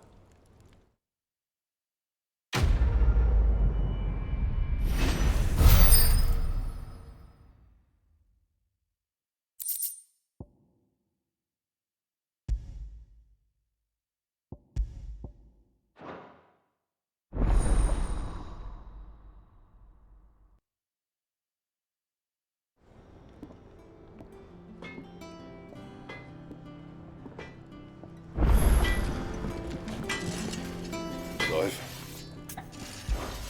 So, what'll it be?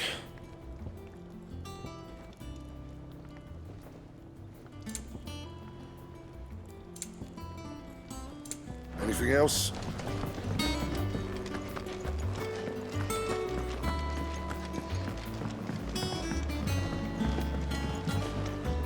I don't know where Sid gets the energy.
of here. Greetings, Your Majesty. Nice try.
Your reign is over. Now to collect the ash. This looks like the stuff. Let's see if there's any more.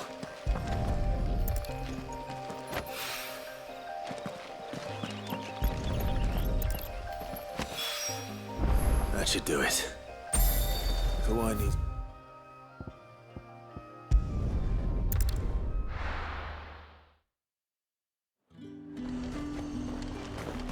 There's talk that the glass gate flood.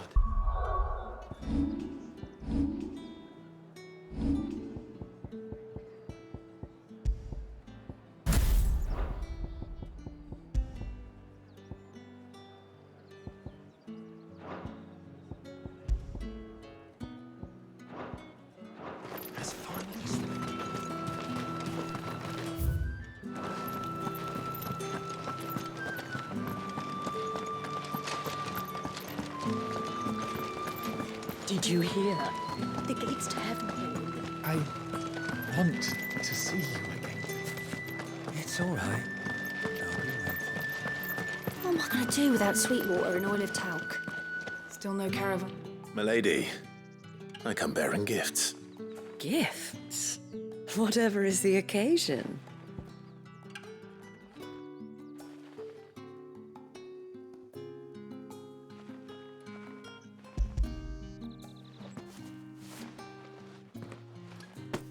Oh my. Clive, you really have outdone yourself. Otto asked me to give it to you. To settle the Hideaway's debt with the Veil. And to compensate you for the time it took us to do so. You disappoint me, Clive. I thought you might finally be warming to me. Tell Otto he can keep his baubles. I tried to tell him as much the first time around. The man owes me nothing, nor does the Hideaway. My contribution to the restoration effort was made freely and willingly. It was the least I could do. You once told me Sid did you a kindness. I'd like to do the same. Please, accept it. For my sake. And for Otto's. For all of us. For all you've done. It is rather fetching, isn't it? Very well. Otto is lucky to have you, Clive. I doubt anything could ever replace his son. But you and the others at the Hideaway are the closest thing he has to family. Otto had a son. Long ago, yes. Sid told me Otto lost him when he was just a boy, and blamed himself for not being able to stop it. I don't know how it happened, whether there was anything he could have done, but it was clear that it weighed heavily on him. I didn't know. How could you have? I doubt anyone did. Besides Sid, I've never met a man more keen to bear his sorrows in stoic silence. An ill habit, given that both have always been surrounded by friends desperate to help them. I'm beginning to see that.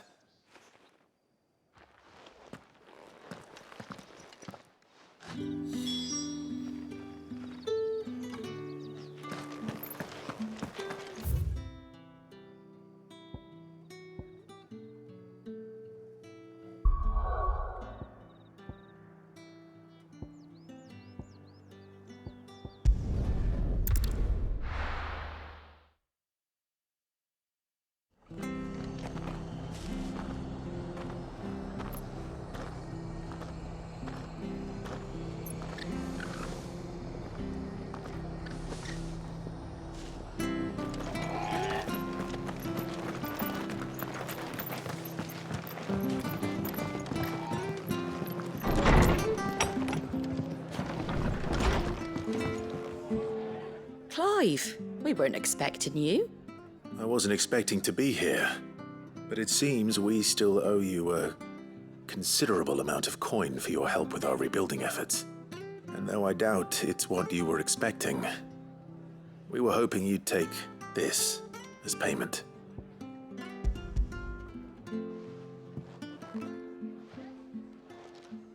A star ruby? I can't accept this. It's worth at least twice what you owe me. More if you can find yourself the right buyer. Think of the difference as interest.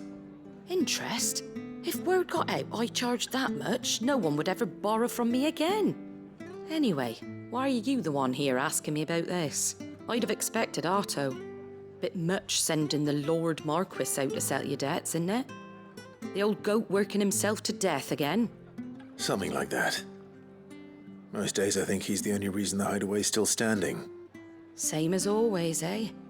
Back when the place was nothing but a twinkle in the eye of a recently retired Lord Commander, word is he was the first one Sid reached out to. Probably knew that without his strong arm and level head, the idea would never get off the ground. Sid may have been the face of the Hideaway, but Otto's always been the backbone.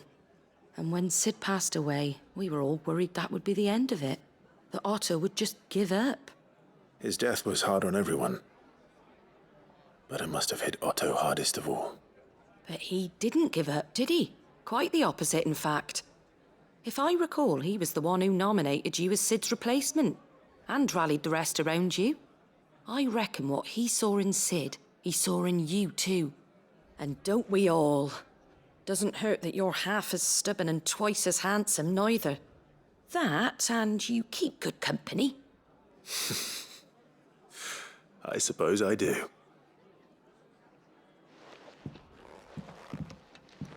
Goat will want to know the stones were delivered, if he's still with us.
is certainly quiet. If I were a giant antelope, it would seem like just the place.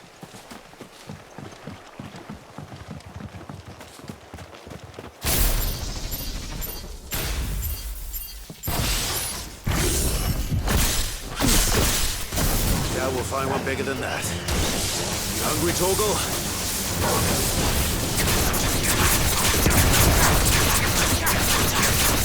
Get him!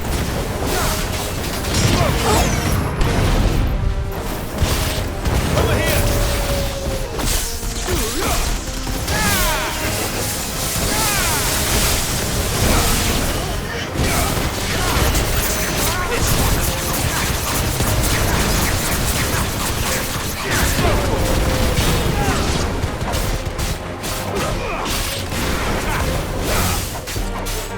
Over here! Get him!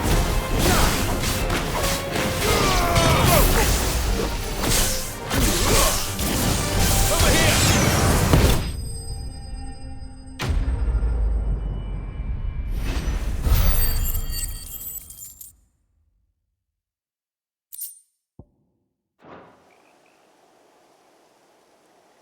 Now,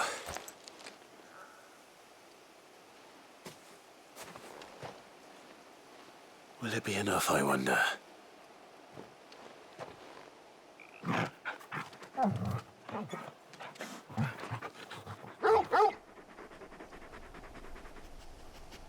I say that answers my question, which means we owe the lawsman our thanks. You're just a big puppy, aren't you? A very big puppy.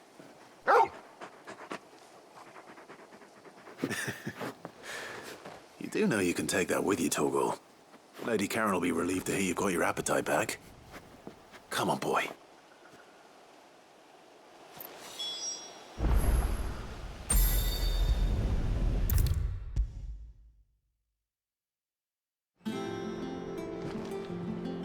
I noticed you and Torgal had gone off somewhere. Take him for a walk, did you? You could say that.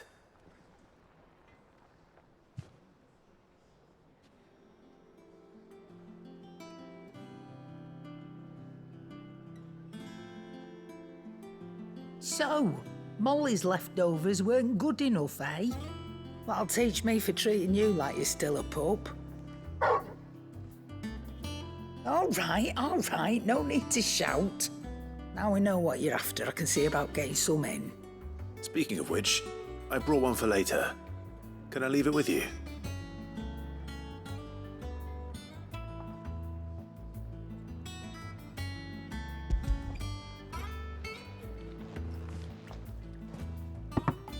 You can, aye. I'm nice like that. In return, you can thank Tomes for me. The bloody know-it-all. I was just on my way to see him.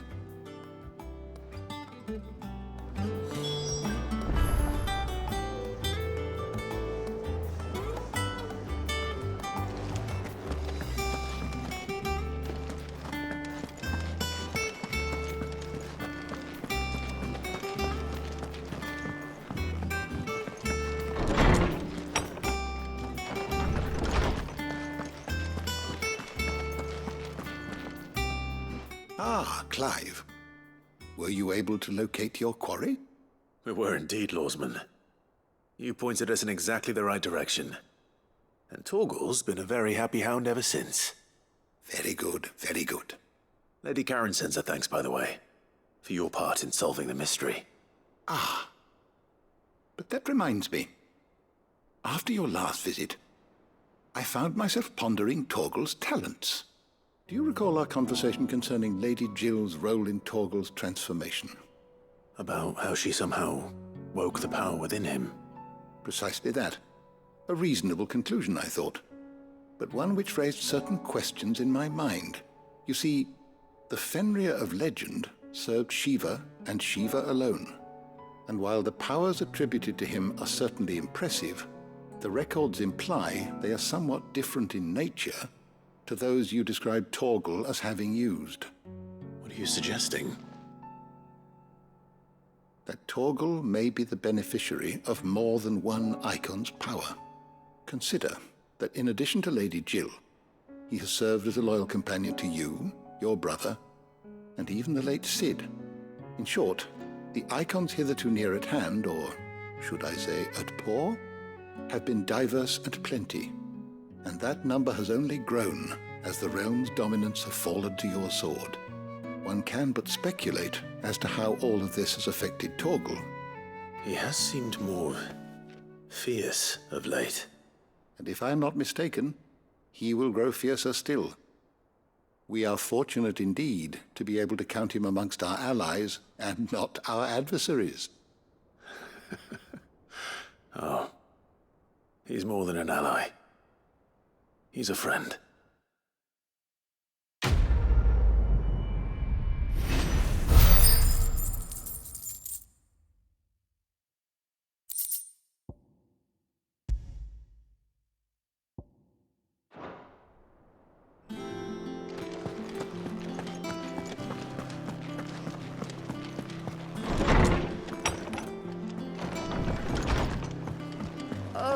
I'm never drinking again.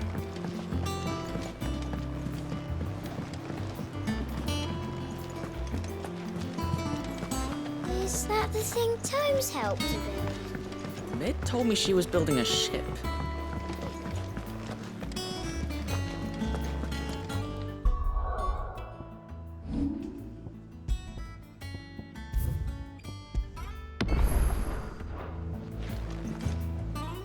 Goat.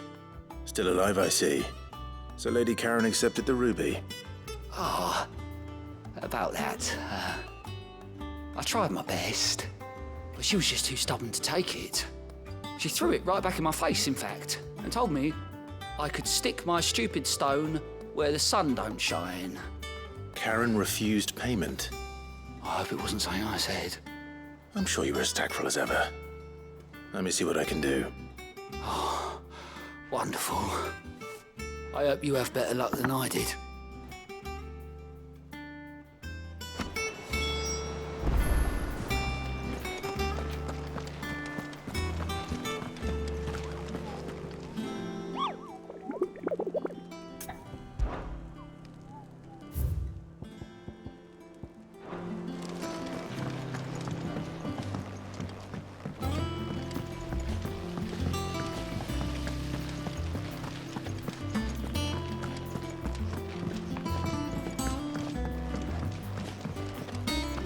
Mid might need some help tidying up that.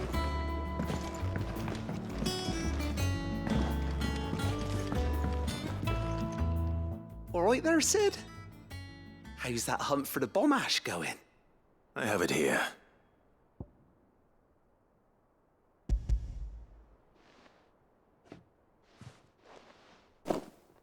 That's the stuff. And plenty of it, too. Enough to keep the alembic bubbling away for a good old while. You're a gent, Sid. Let nothing say otherwise. Right then, let's get this contraption up and running.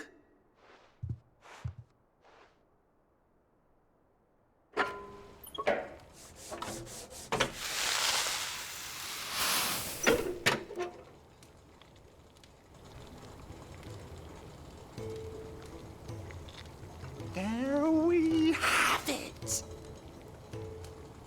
The Telemon Alembic. And it works just like the chief said it would. Very impressive. Says the man who cut down a burning boulder.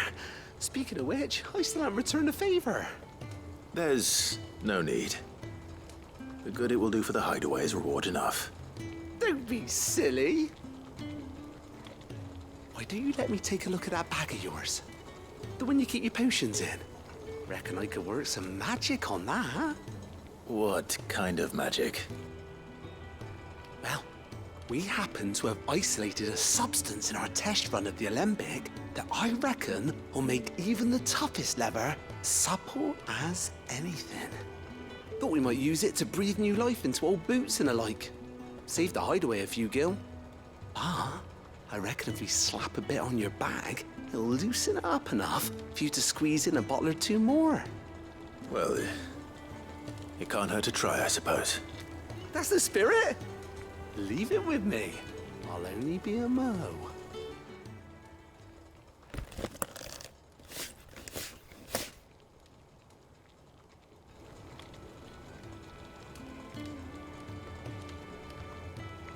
Well, what do you reckon? It certainly feels more flexible. Right? Told you. Thank you. I think. No. Thank you for supporting Mid and the rest of us in our endeavors. Without you, we'd never have been able to discover wonders like that stuff I rubbed on your bag. And I'm telling you, there's plenty more where that came from.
Lady Karen, Goad tells me you weren't happy with our offer.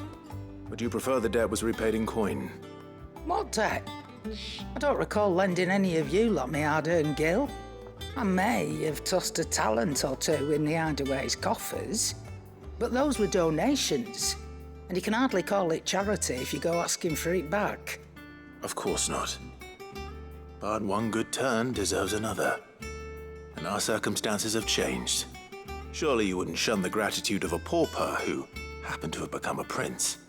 Oh, so you're a prince now, are you? Fine. But I'm selling it and taking what I'm owed, then you're getting the rest whether you like it or not.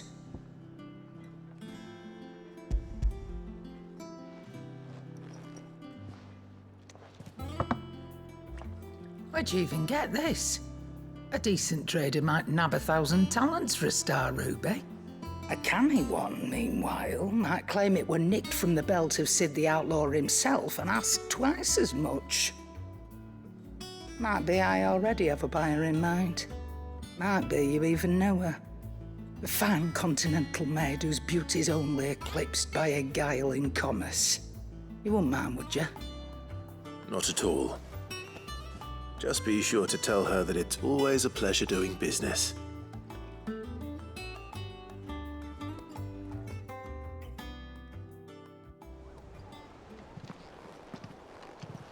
I hear you ended up delivering all 3 stones. Thanks to this lump. I sometimes wonder what I pay you for. Speaking of which, I still haven't been paid last month's wages. Oh, so you remember what's owed to you then? Get your ass behind that disc of yours and don't get up before those ledgers are square. Right away.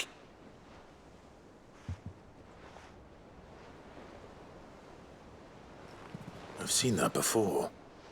You have, yeah. Plenty of times. It was the only goblet Sid ever used. Either out of habit, or because the filthy sod couldn't be bothered to find a clean one. I knew so little about him. Like most people. Martha and the Dame both seem to have fond memories of him. I bet they do. How long did you know Sid before he... Before he died? 20 summers, give or take. Back in the day, I was a purser on a trade ship, which is where I met him. He bought passage to... I forget where. And having nothing better to do on the long nights, we set up drinking island rum till the morning bell dragged me back to my duties. Quit my post not long after that, on account of making a fine maiden's belly fat. But me and Sid stayed close, promising we'd one day sail the seas again. That was before fate stepped in and said she was having none of it. The magic woke inside my son soon after his first name day, and there was no hiding his knack. Couldn't you and your family have... My family were the ones who summoned the constable, wanted the monster taken away. I couldn't turn my back on him, forget what I felt, and I couldn't for the life of me understand how they could. Luckily, Sid was of the same mind as me. It was him who stood beside me when all I wanted was to tear the whole world down. Him who cried for me when I had no tears left of my own. Him who swore he'd do everything he could to stop it from happening again. And he was true to his word, too. Left the Royal Army once and for all. His ranks, his ribbons, gone. Just like that. Threw away everything he had. All to right a wrong that no one else had the courage to face. I knew then I'd follow that man to the ends of the earth.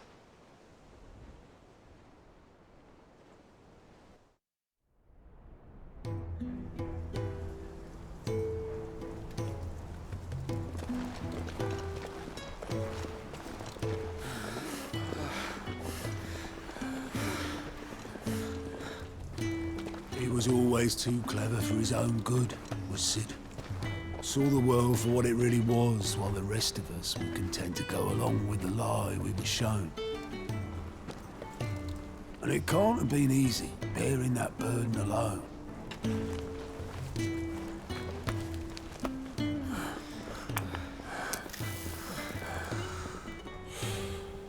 But he didn't let it stop him. He never lost faith in what he believed was right. And that gave us faith in him. Faith he'd steer us true. So I swore to myself that I'd always be right behind him, ready to catch the stubborn sod if ever he should fall. But I couldn't even do that.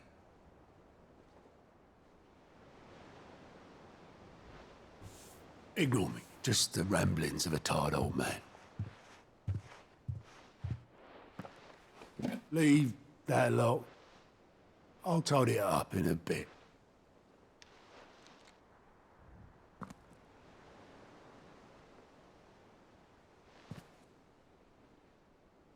This is Sid's handwriting.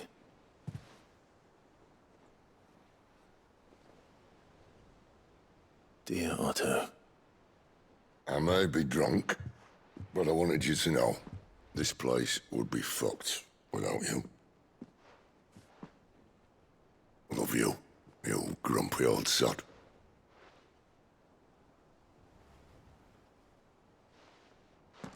This note. What about it? Sid was right.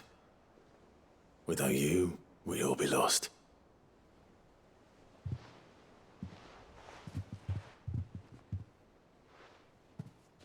He should have bloody well said so then. Just once. Before he went. But then, why would he? Him, or anyone? I'd only have told him to piss off.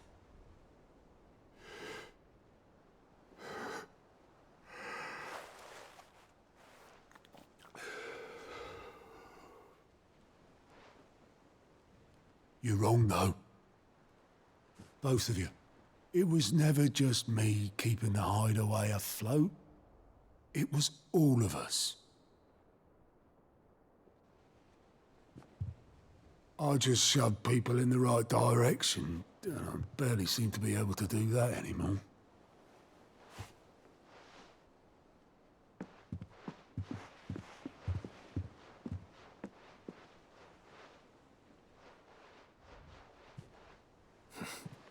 Would you rather go at the helm?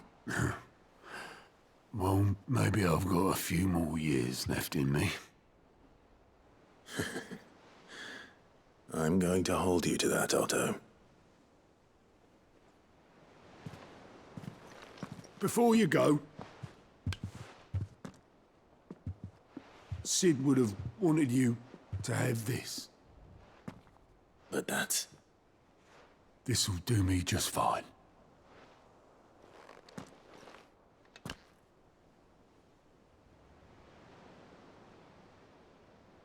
Thanks for the ray of sunshine. I'll see if I can't pay you back.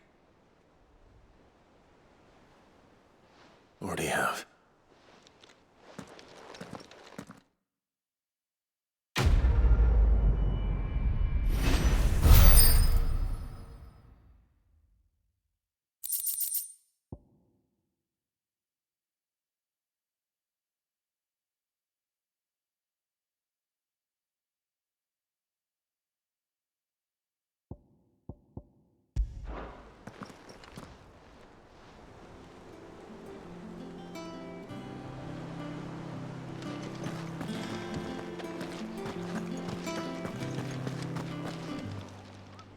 How may I help you today, Clive?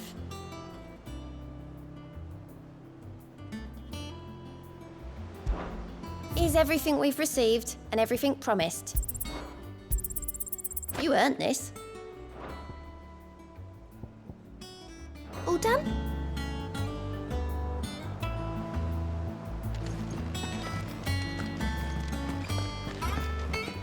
Mid told me she was building a ship. Really? I don't know where Sid gets the energy.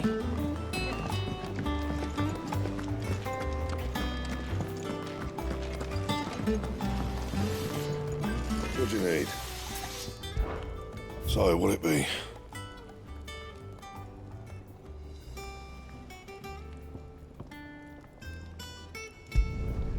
Not bad, if I do say so myself.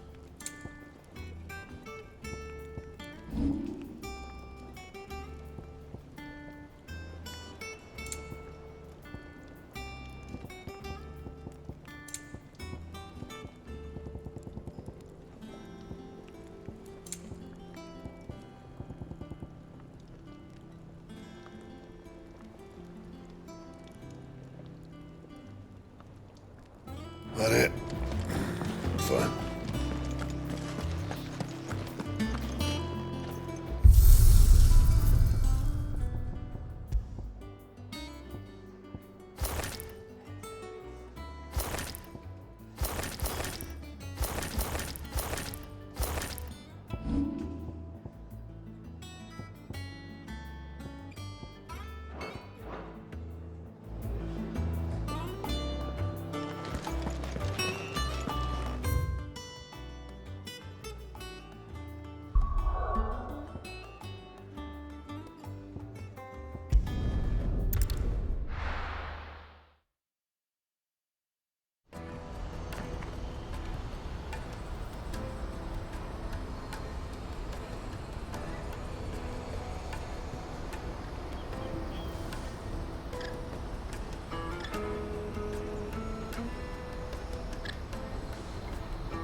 Let me carry your goods. I'm cheap.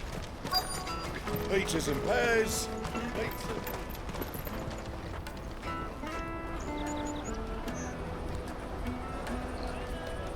Wonders from across the water. Come one, come all. Feast your eyes.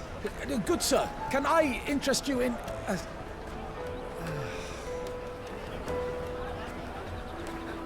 How much? For a measly crust of bread? You won't find any cheaper. Not nowadays. But you're more than welcome to look.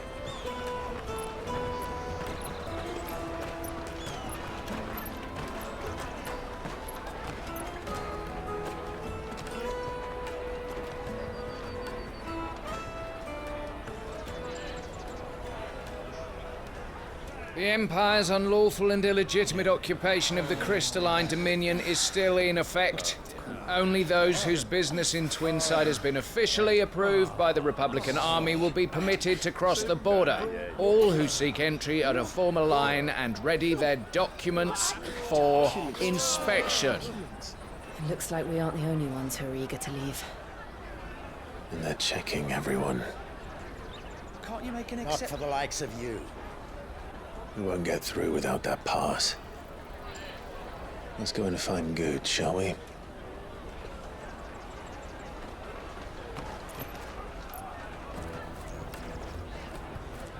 He must be around here somewhere.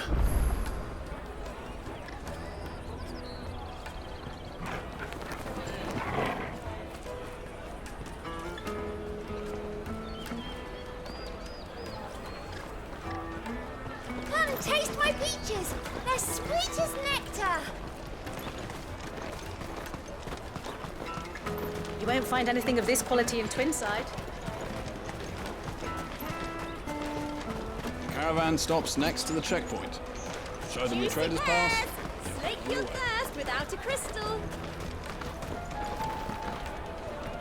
Oh, Good. There you are. Clive, I'm so sorry. Don't tell Nan, will you? Slow down, Good. Just tell us what happened. It's me trader's pass. It's gone. We cannot ride the caravan without it. We won't even be able to get through the flipping checkpoint. Do you remember when you last saw it? It was in my pocket a minute ago. Then a bairn bumped into me and... Yeah. You don't think that they might have nicked it, do you? It wouldn't surprise me. A busy market like this is prime territory for pickpockets. So, to get the pass back, we need to find this child. Where would we even start? I know where! I've got a pal in Bocklad who might be able to help us. No one knows more about what goes on round here than she does. Where do we find her?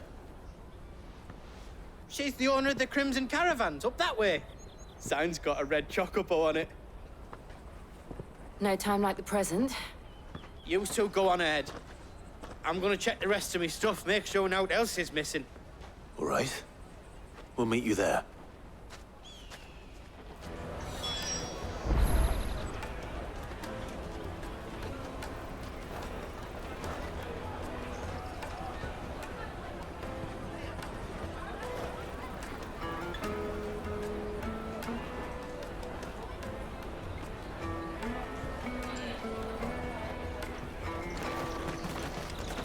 Let's keep an eye out for this red chocobo, then. And the other on our purses. Crystal!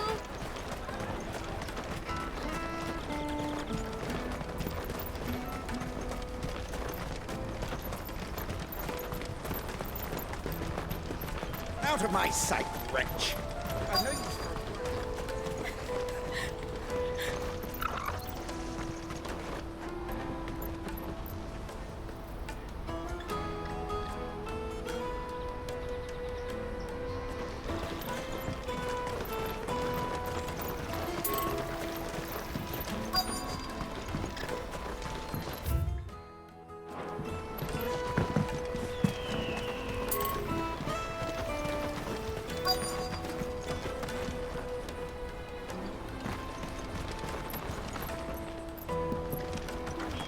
Bloody crimson caravans, scooping up all the best customers. Leave some for the rest of us. Looking to hire a coach? It's 10 million for a two-birder to the Crystalline Dominion. Take it or leave it. Oh, we're not here for that. Then I bid you good day. Oh, wait! Don't go, El! He's me mate. As I live and breathe. Goots, what are you doing back in Bocklad?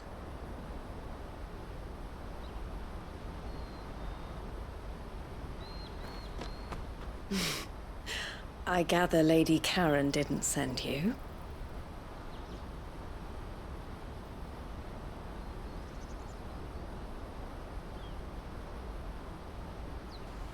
So what trouble have you got yourself into this time?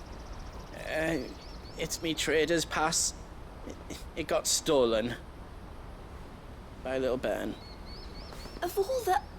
You're the size of a marble. Honestly. Ugh. Goots told us that you know the markets well. Might you have an idea which little bairn could have done this? We don't intend to punish them. We just need our pass back. Then, we can be on our way. I see. So neither of you has a trader's pass either. Not that anyone would take you for traders, but I suppose that's why you came to me, correct? Now, I can't say for sure who took your pass, but I suspect I know why they did it. Let me explain.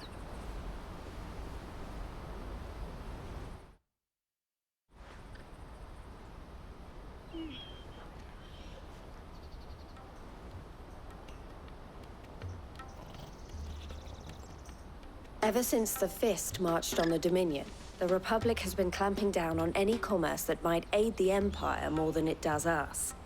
Which means traders' passes have gone from being merely a way of easing one's progress to being essential if one wishes to cross the border at all.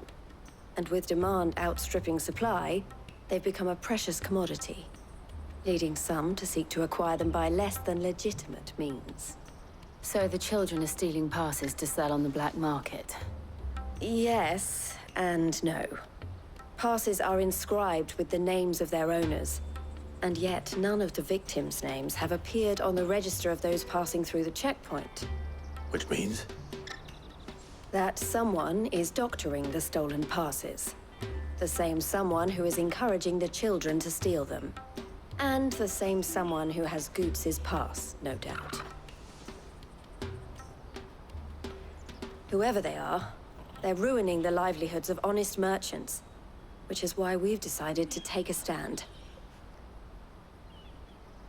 Will you stand with us? You want to get your pass back, and we want to ensure that no more are stolen.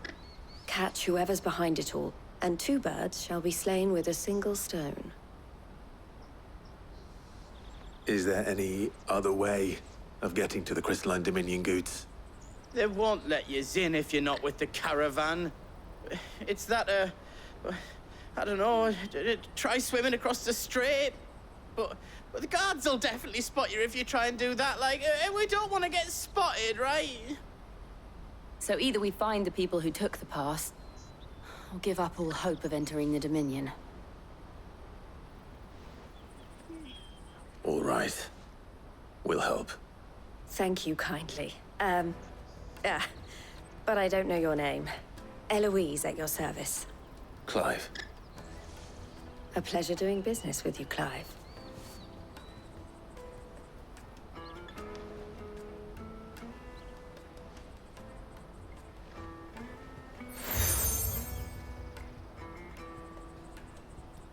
The proprietor of the furniture makers by the coach stop is spearheading the search. Wear that, and he will know you for a friend. I suggest that you speak with him first. The furniture makers. Understood.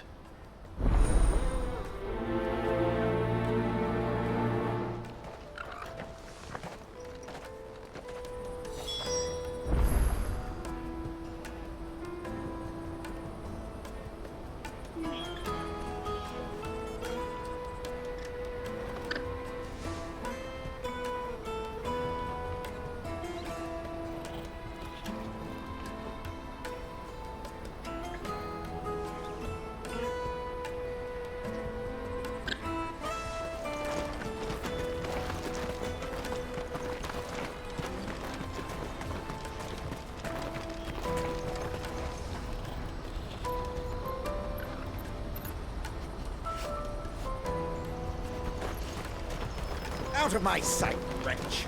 I've no use for a brandy who can't even fill my cup.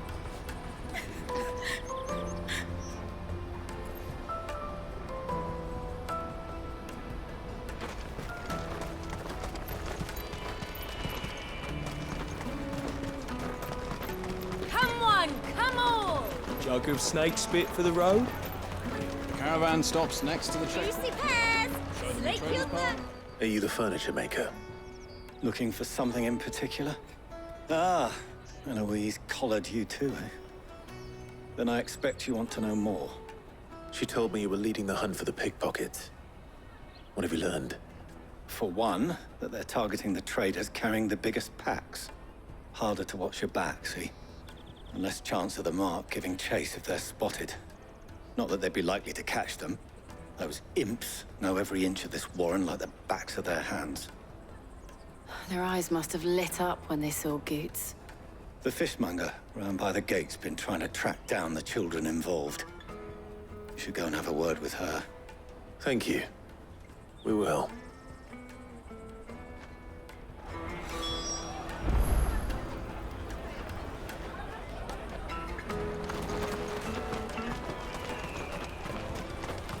You won't find anything of this quality in Twinside. You should come with me to the Dominion. Life will be different there. Fish for sale! Fresh sorted and smoked! Can I interest you? Ah, sorry. Message from Eloise, is it? She's asked me to help her. To help you find the pickpockets.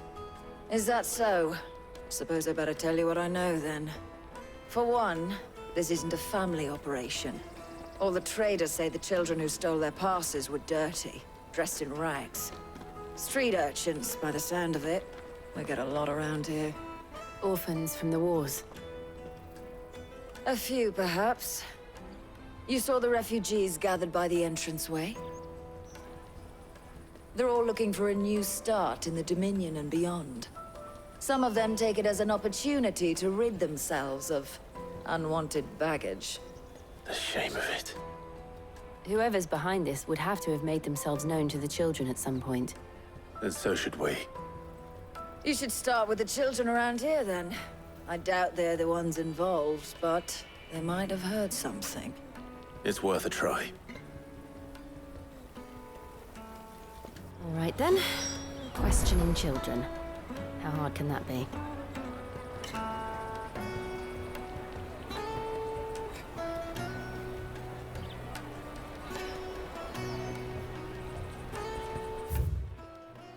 You should come with me to the Dominion. Life will be different there.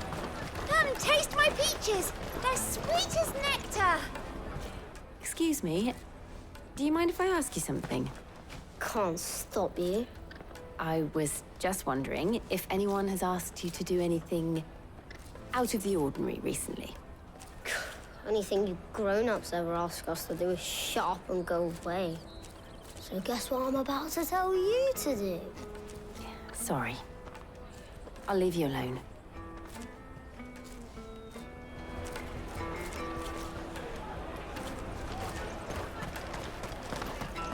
I'll take the large one.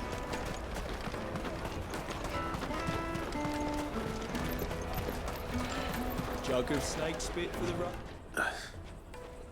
Excuse me? What do you want? I don't have any money. It's all right. We're not going to hurt you. We just want to talk. What about? We've heard that some very bad people are making children like you steal from travelers. We need to know who's behind it so we can stop them. I don't know much about it, really. But my friend, Honza, he said he got a job. Doing something dangerous. Sounds promising. We need to find him and ask. Do you know where your friend might be? He's usually by the tents outside town. Thank you. You've been very helpful.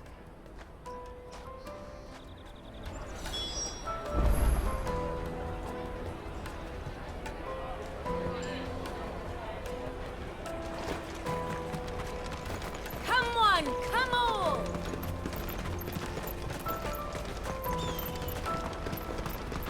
Peaches and pears.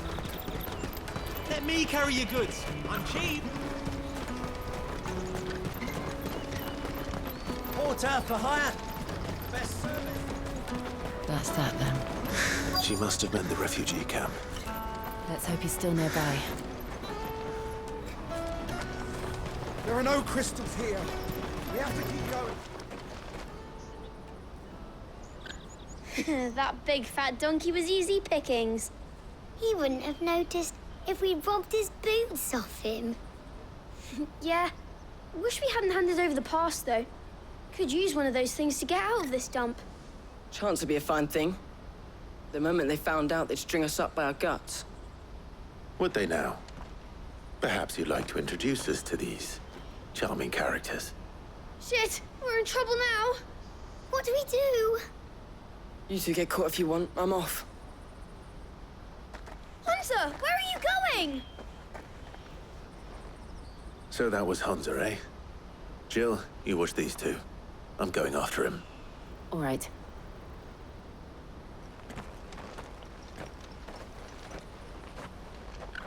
He can't have gone far.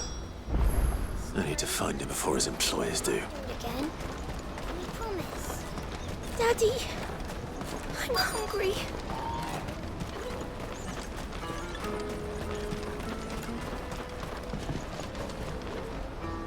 Did you see a boy run past? He stole something from a friend of mine. There was a boy ran back there towards the chocobo pen, but... Thank you.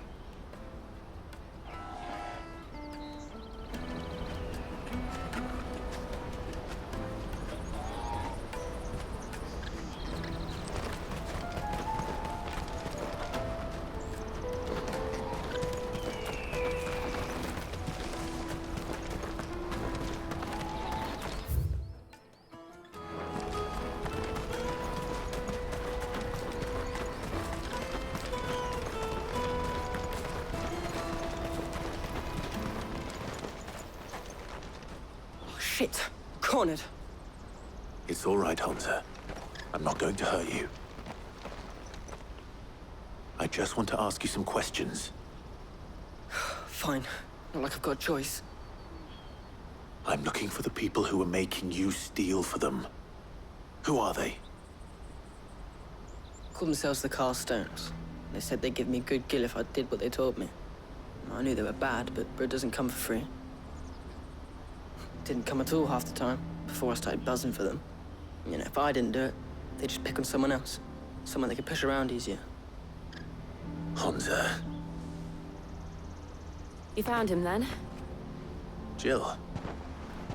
Where are the other two? Eloise is watching over them. She sent Goots and I to look for you. You're... him! I haven't got your pass anymore, if that's what you're after. I gave it to the Carstones. Whatever you do to me, I can't get it back. Not that I go against them, anyway. If it weren't for their gill, me and my mates would have starved.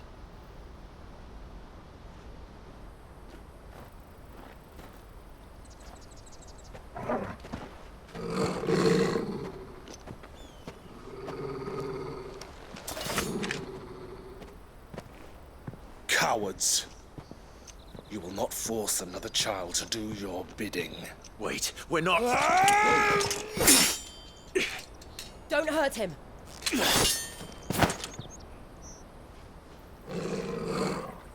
You're making a mistake. We're on the same side. Like hell we are. That brooch. Where did you get it? Master Theo? Goots. What are you doing with these people? Unless you're the ones my sister was talking about. Your sister?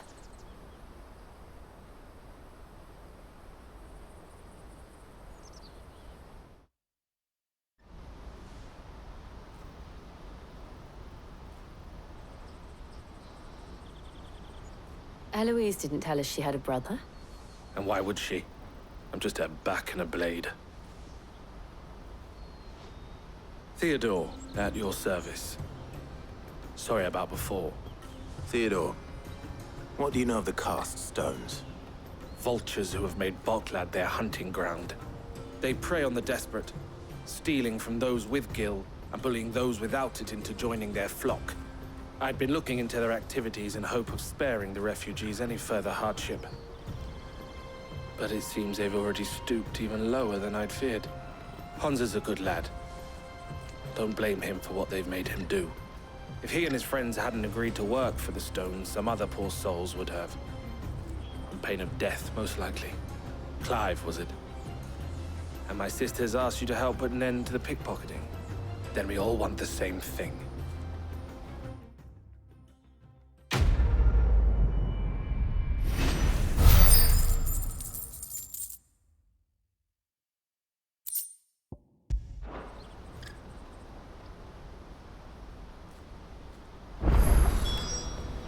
Oh, where is it? So, what's the plan? What else? We find the cast stones, and we crush them. You get your trader's pass back, and I make Boklad a safe place again. All right then. All right then. Honza, where are they camped? Don't worry. They'll never know you told us. Couldn't if I wanted to. They always come to town to collect the passes. Meet us outside the gate. I tried following them once, but they spotted me halfway down the trail. Said they'd string me up. We'll try it this time. Which way were they going? Back down the road towards Leighton's Cleft. To Leighton's Cleft, then.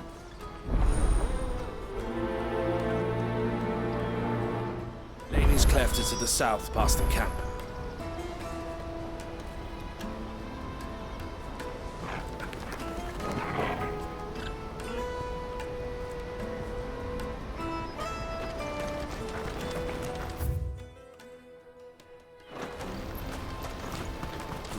Better not have scared any of my birds.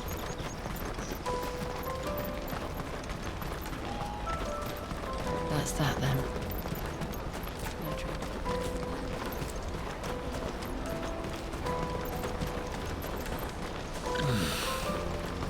Boklad. Finally.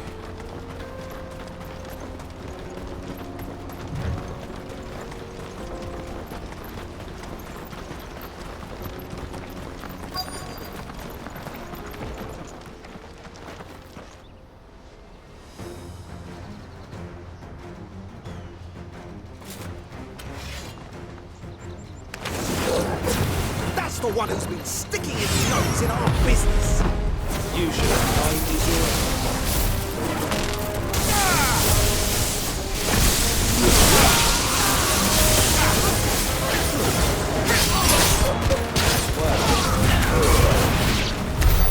I doubt these were the ringleaders. But at least we know we're on the right track.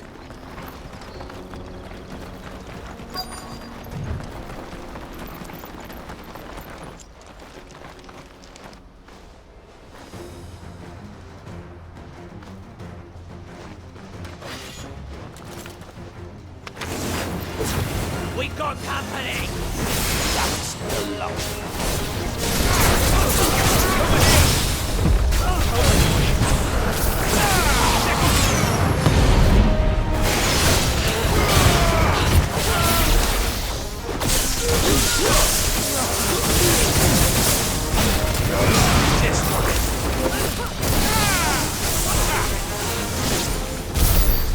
More foot soldiers.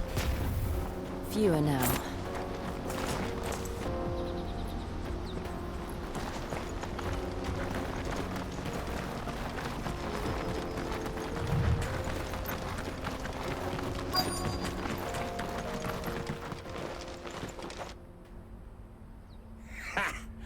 Not a bad haul today, eh? Aye. Some of our new recruits are natural-born ne'er-do-wells. Especially the little ones. That Hans has got nimble fingers, all right. It will be a shame when they chop them off. But till then, let's make the most of it. Scum. The leaders of the cast stones, I take it. They don't deserve any mercy, Clive. I wasn't planning on showing them any. We're ready when you are, Theodore. Oh, I'm ready.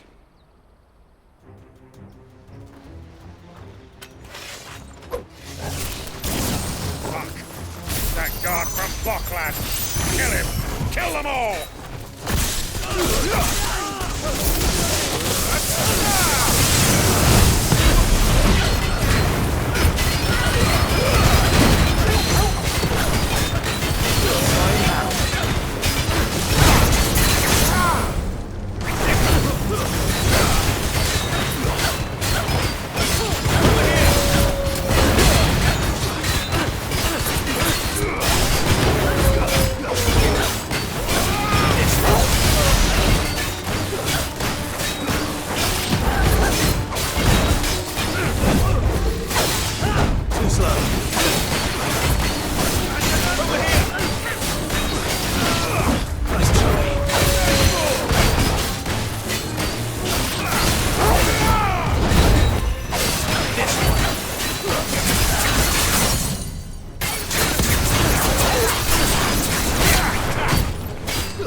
And they say crime doesn't pay. Gold chains, rings, purses. And traders' passes. Dozens of them. Have the names been changed? Not yet. I recognize some of them. No doubt Goots's is somewhere among them. Now I just need to sort through it all and return everything to the people it was taken from. We should go and give Eloise the good news. Can we leave things here in your hands, Theodore? Of course. Oh, and, be sure to tell her of the part I played, won't you? We'll be glad to.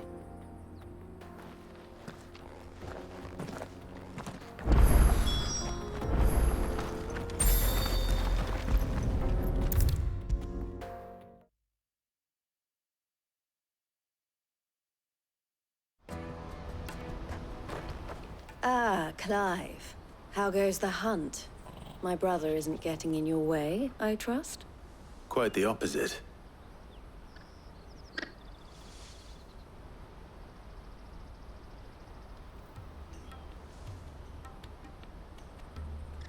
So it was the cast stones who were behind it all.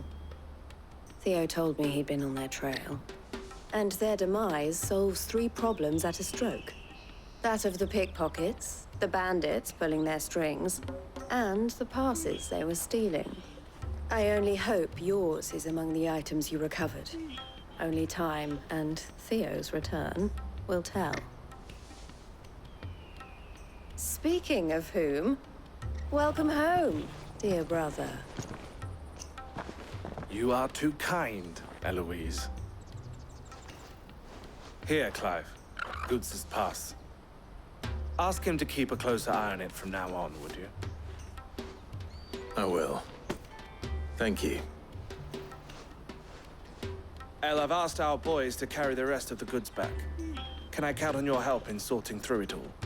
Of course. I'll make some space in the storeroom. I expect you'll soon be on your way then.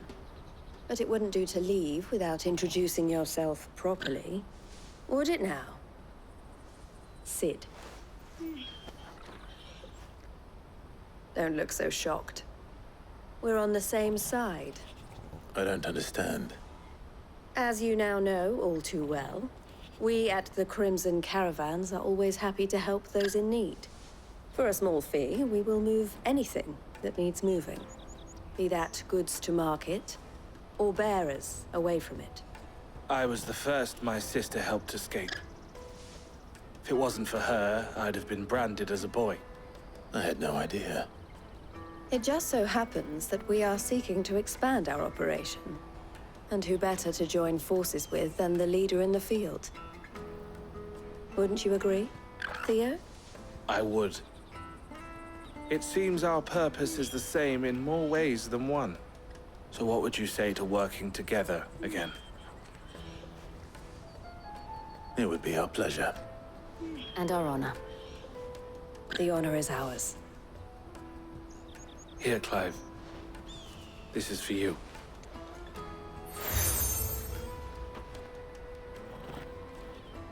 What is it? El has friends in high places, while I have associates in, lower ones. That mark is proof that you're a friend to us both.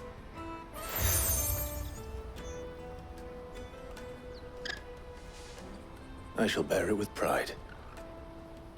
Well, all that remains is to wish you a safe onward journey. Goots's pass should secure you a place on the caravan, but if you encounter any difficulties, we would be delighted to provide you with a coach of our own. For a discounted price, of course. Say, 9 million? We'll try the caravan.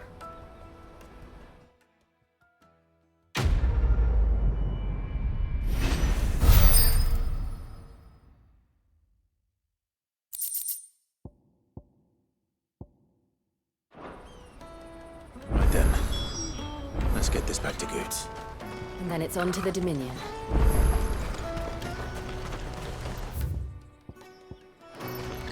Let me carry your goods. Pardon me, but would you happen to... That well-notched steel and impressive physique. I have need of a sword for hire, and yours looks to be a weapon well worth the coin. Might you be convinced to offer me the use of those formidable arms? How exactly do you intend to use them? Well, being something of a scholar of Zemeckis history, I wish to investigate the ruins near the city. And I require a rugged companion, lest I find myself waylaid by ne'er-do-wells or the beasts said to roam the area. Should you accept, you will not only earn yourself material wealth, but partake of the true treasure that awaits us there. The rich and storied history of Zemeckis. Well, were you ever party to a finer proposition?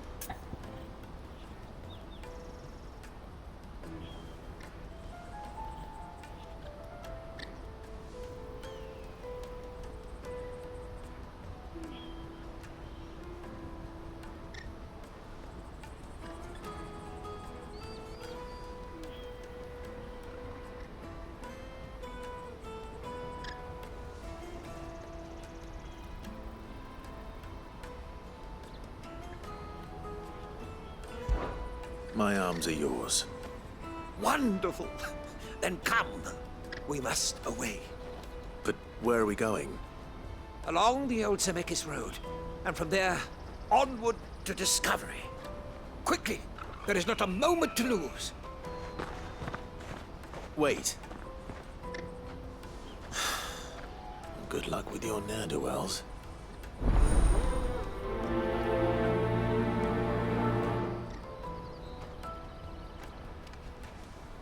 I'd better make sure he doesn't get himself killed.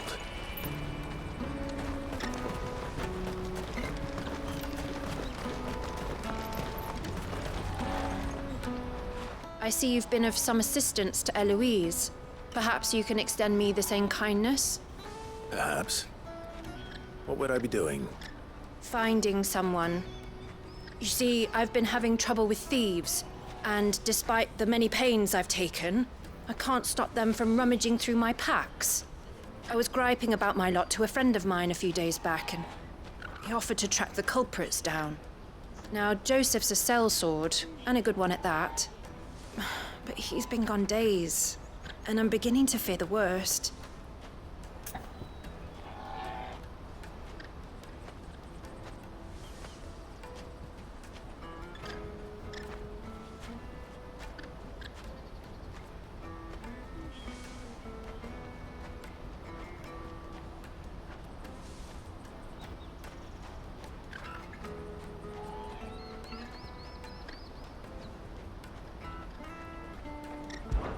Any idea where his search for the thieves might have taken him? The old Zemeckis Road, perhaps? He doubted they would be fool enough to linger here in Boklad. Joseph's lived a hard life. Made him grey long before his time. I just pray he hasn't been killed over a few sacks of grain. I can't imagine there are too many grey-haired sellswords around. Hopefully someone will have seen him.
water for hire?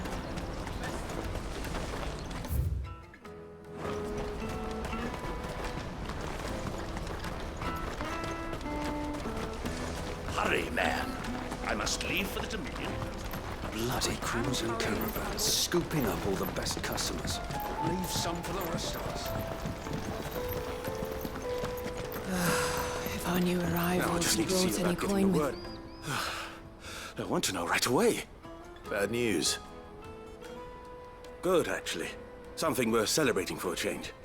Only trouble is, the serving girl's still new to the job, so I can't leave her while I go and invite those I'd like to celebrate with. What exactly are you celebrating, if you don't mind me asking? I've come by a particularly fine bottle of red. A Gotan 66, no less. Gotan Rouge is the only good thing to have ever come out of the Empire. And most wouldn't part with a 66 if you held a knife to their throats. So I've heard. Oh, so you know of it then? Clearly you're a gentleman of taste. A gentleman who might sympathize with my predicament, perhaps? Would you pass the good news to a few friends of mine? I'll give you a little something for your time, of course.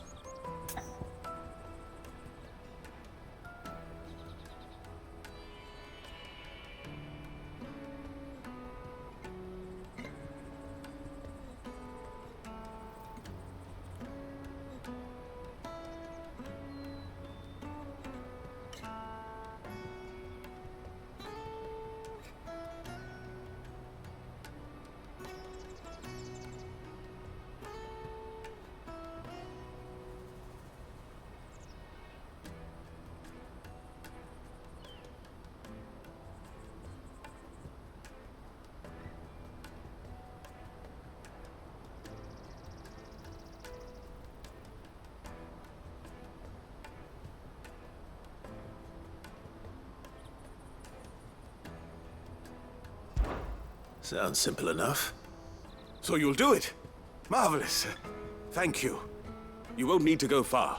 All three of them should be right here in the market. There's Aldrich the porter, Milan the butcher, and Bolek, a guard over at the north gate. Three of the finest fellows in Boklad, if you ask me. Tell them to come to the tavern when they finish for the day. Stop by again when you let them know, and I'll give you your little something. I'll be right back.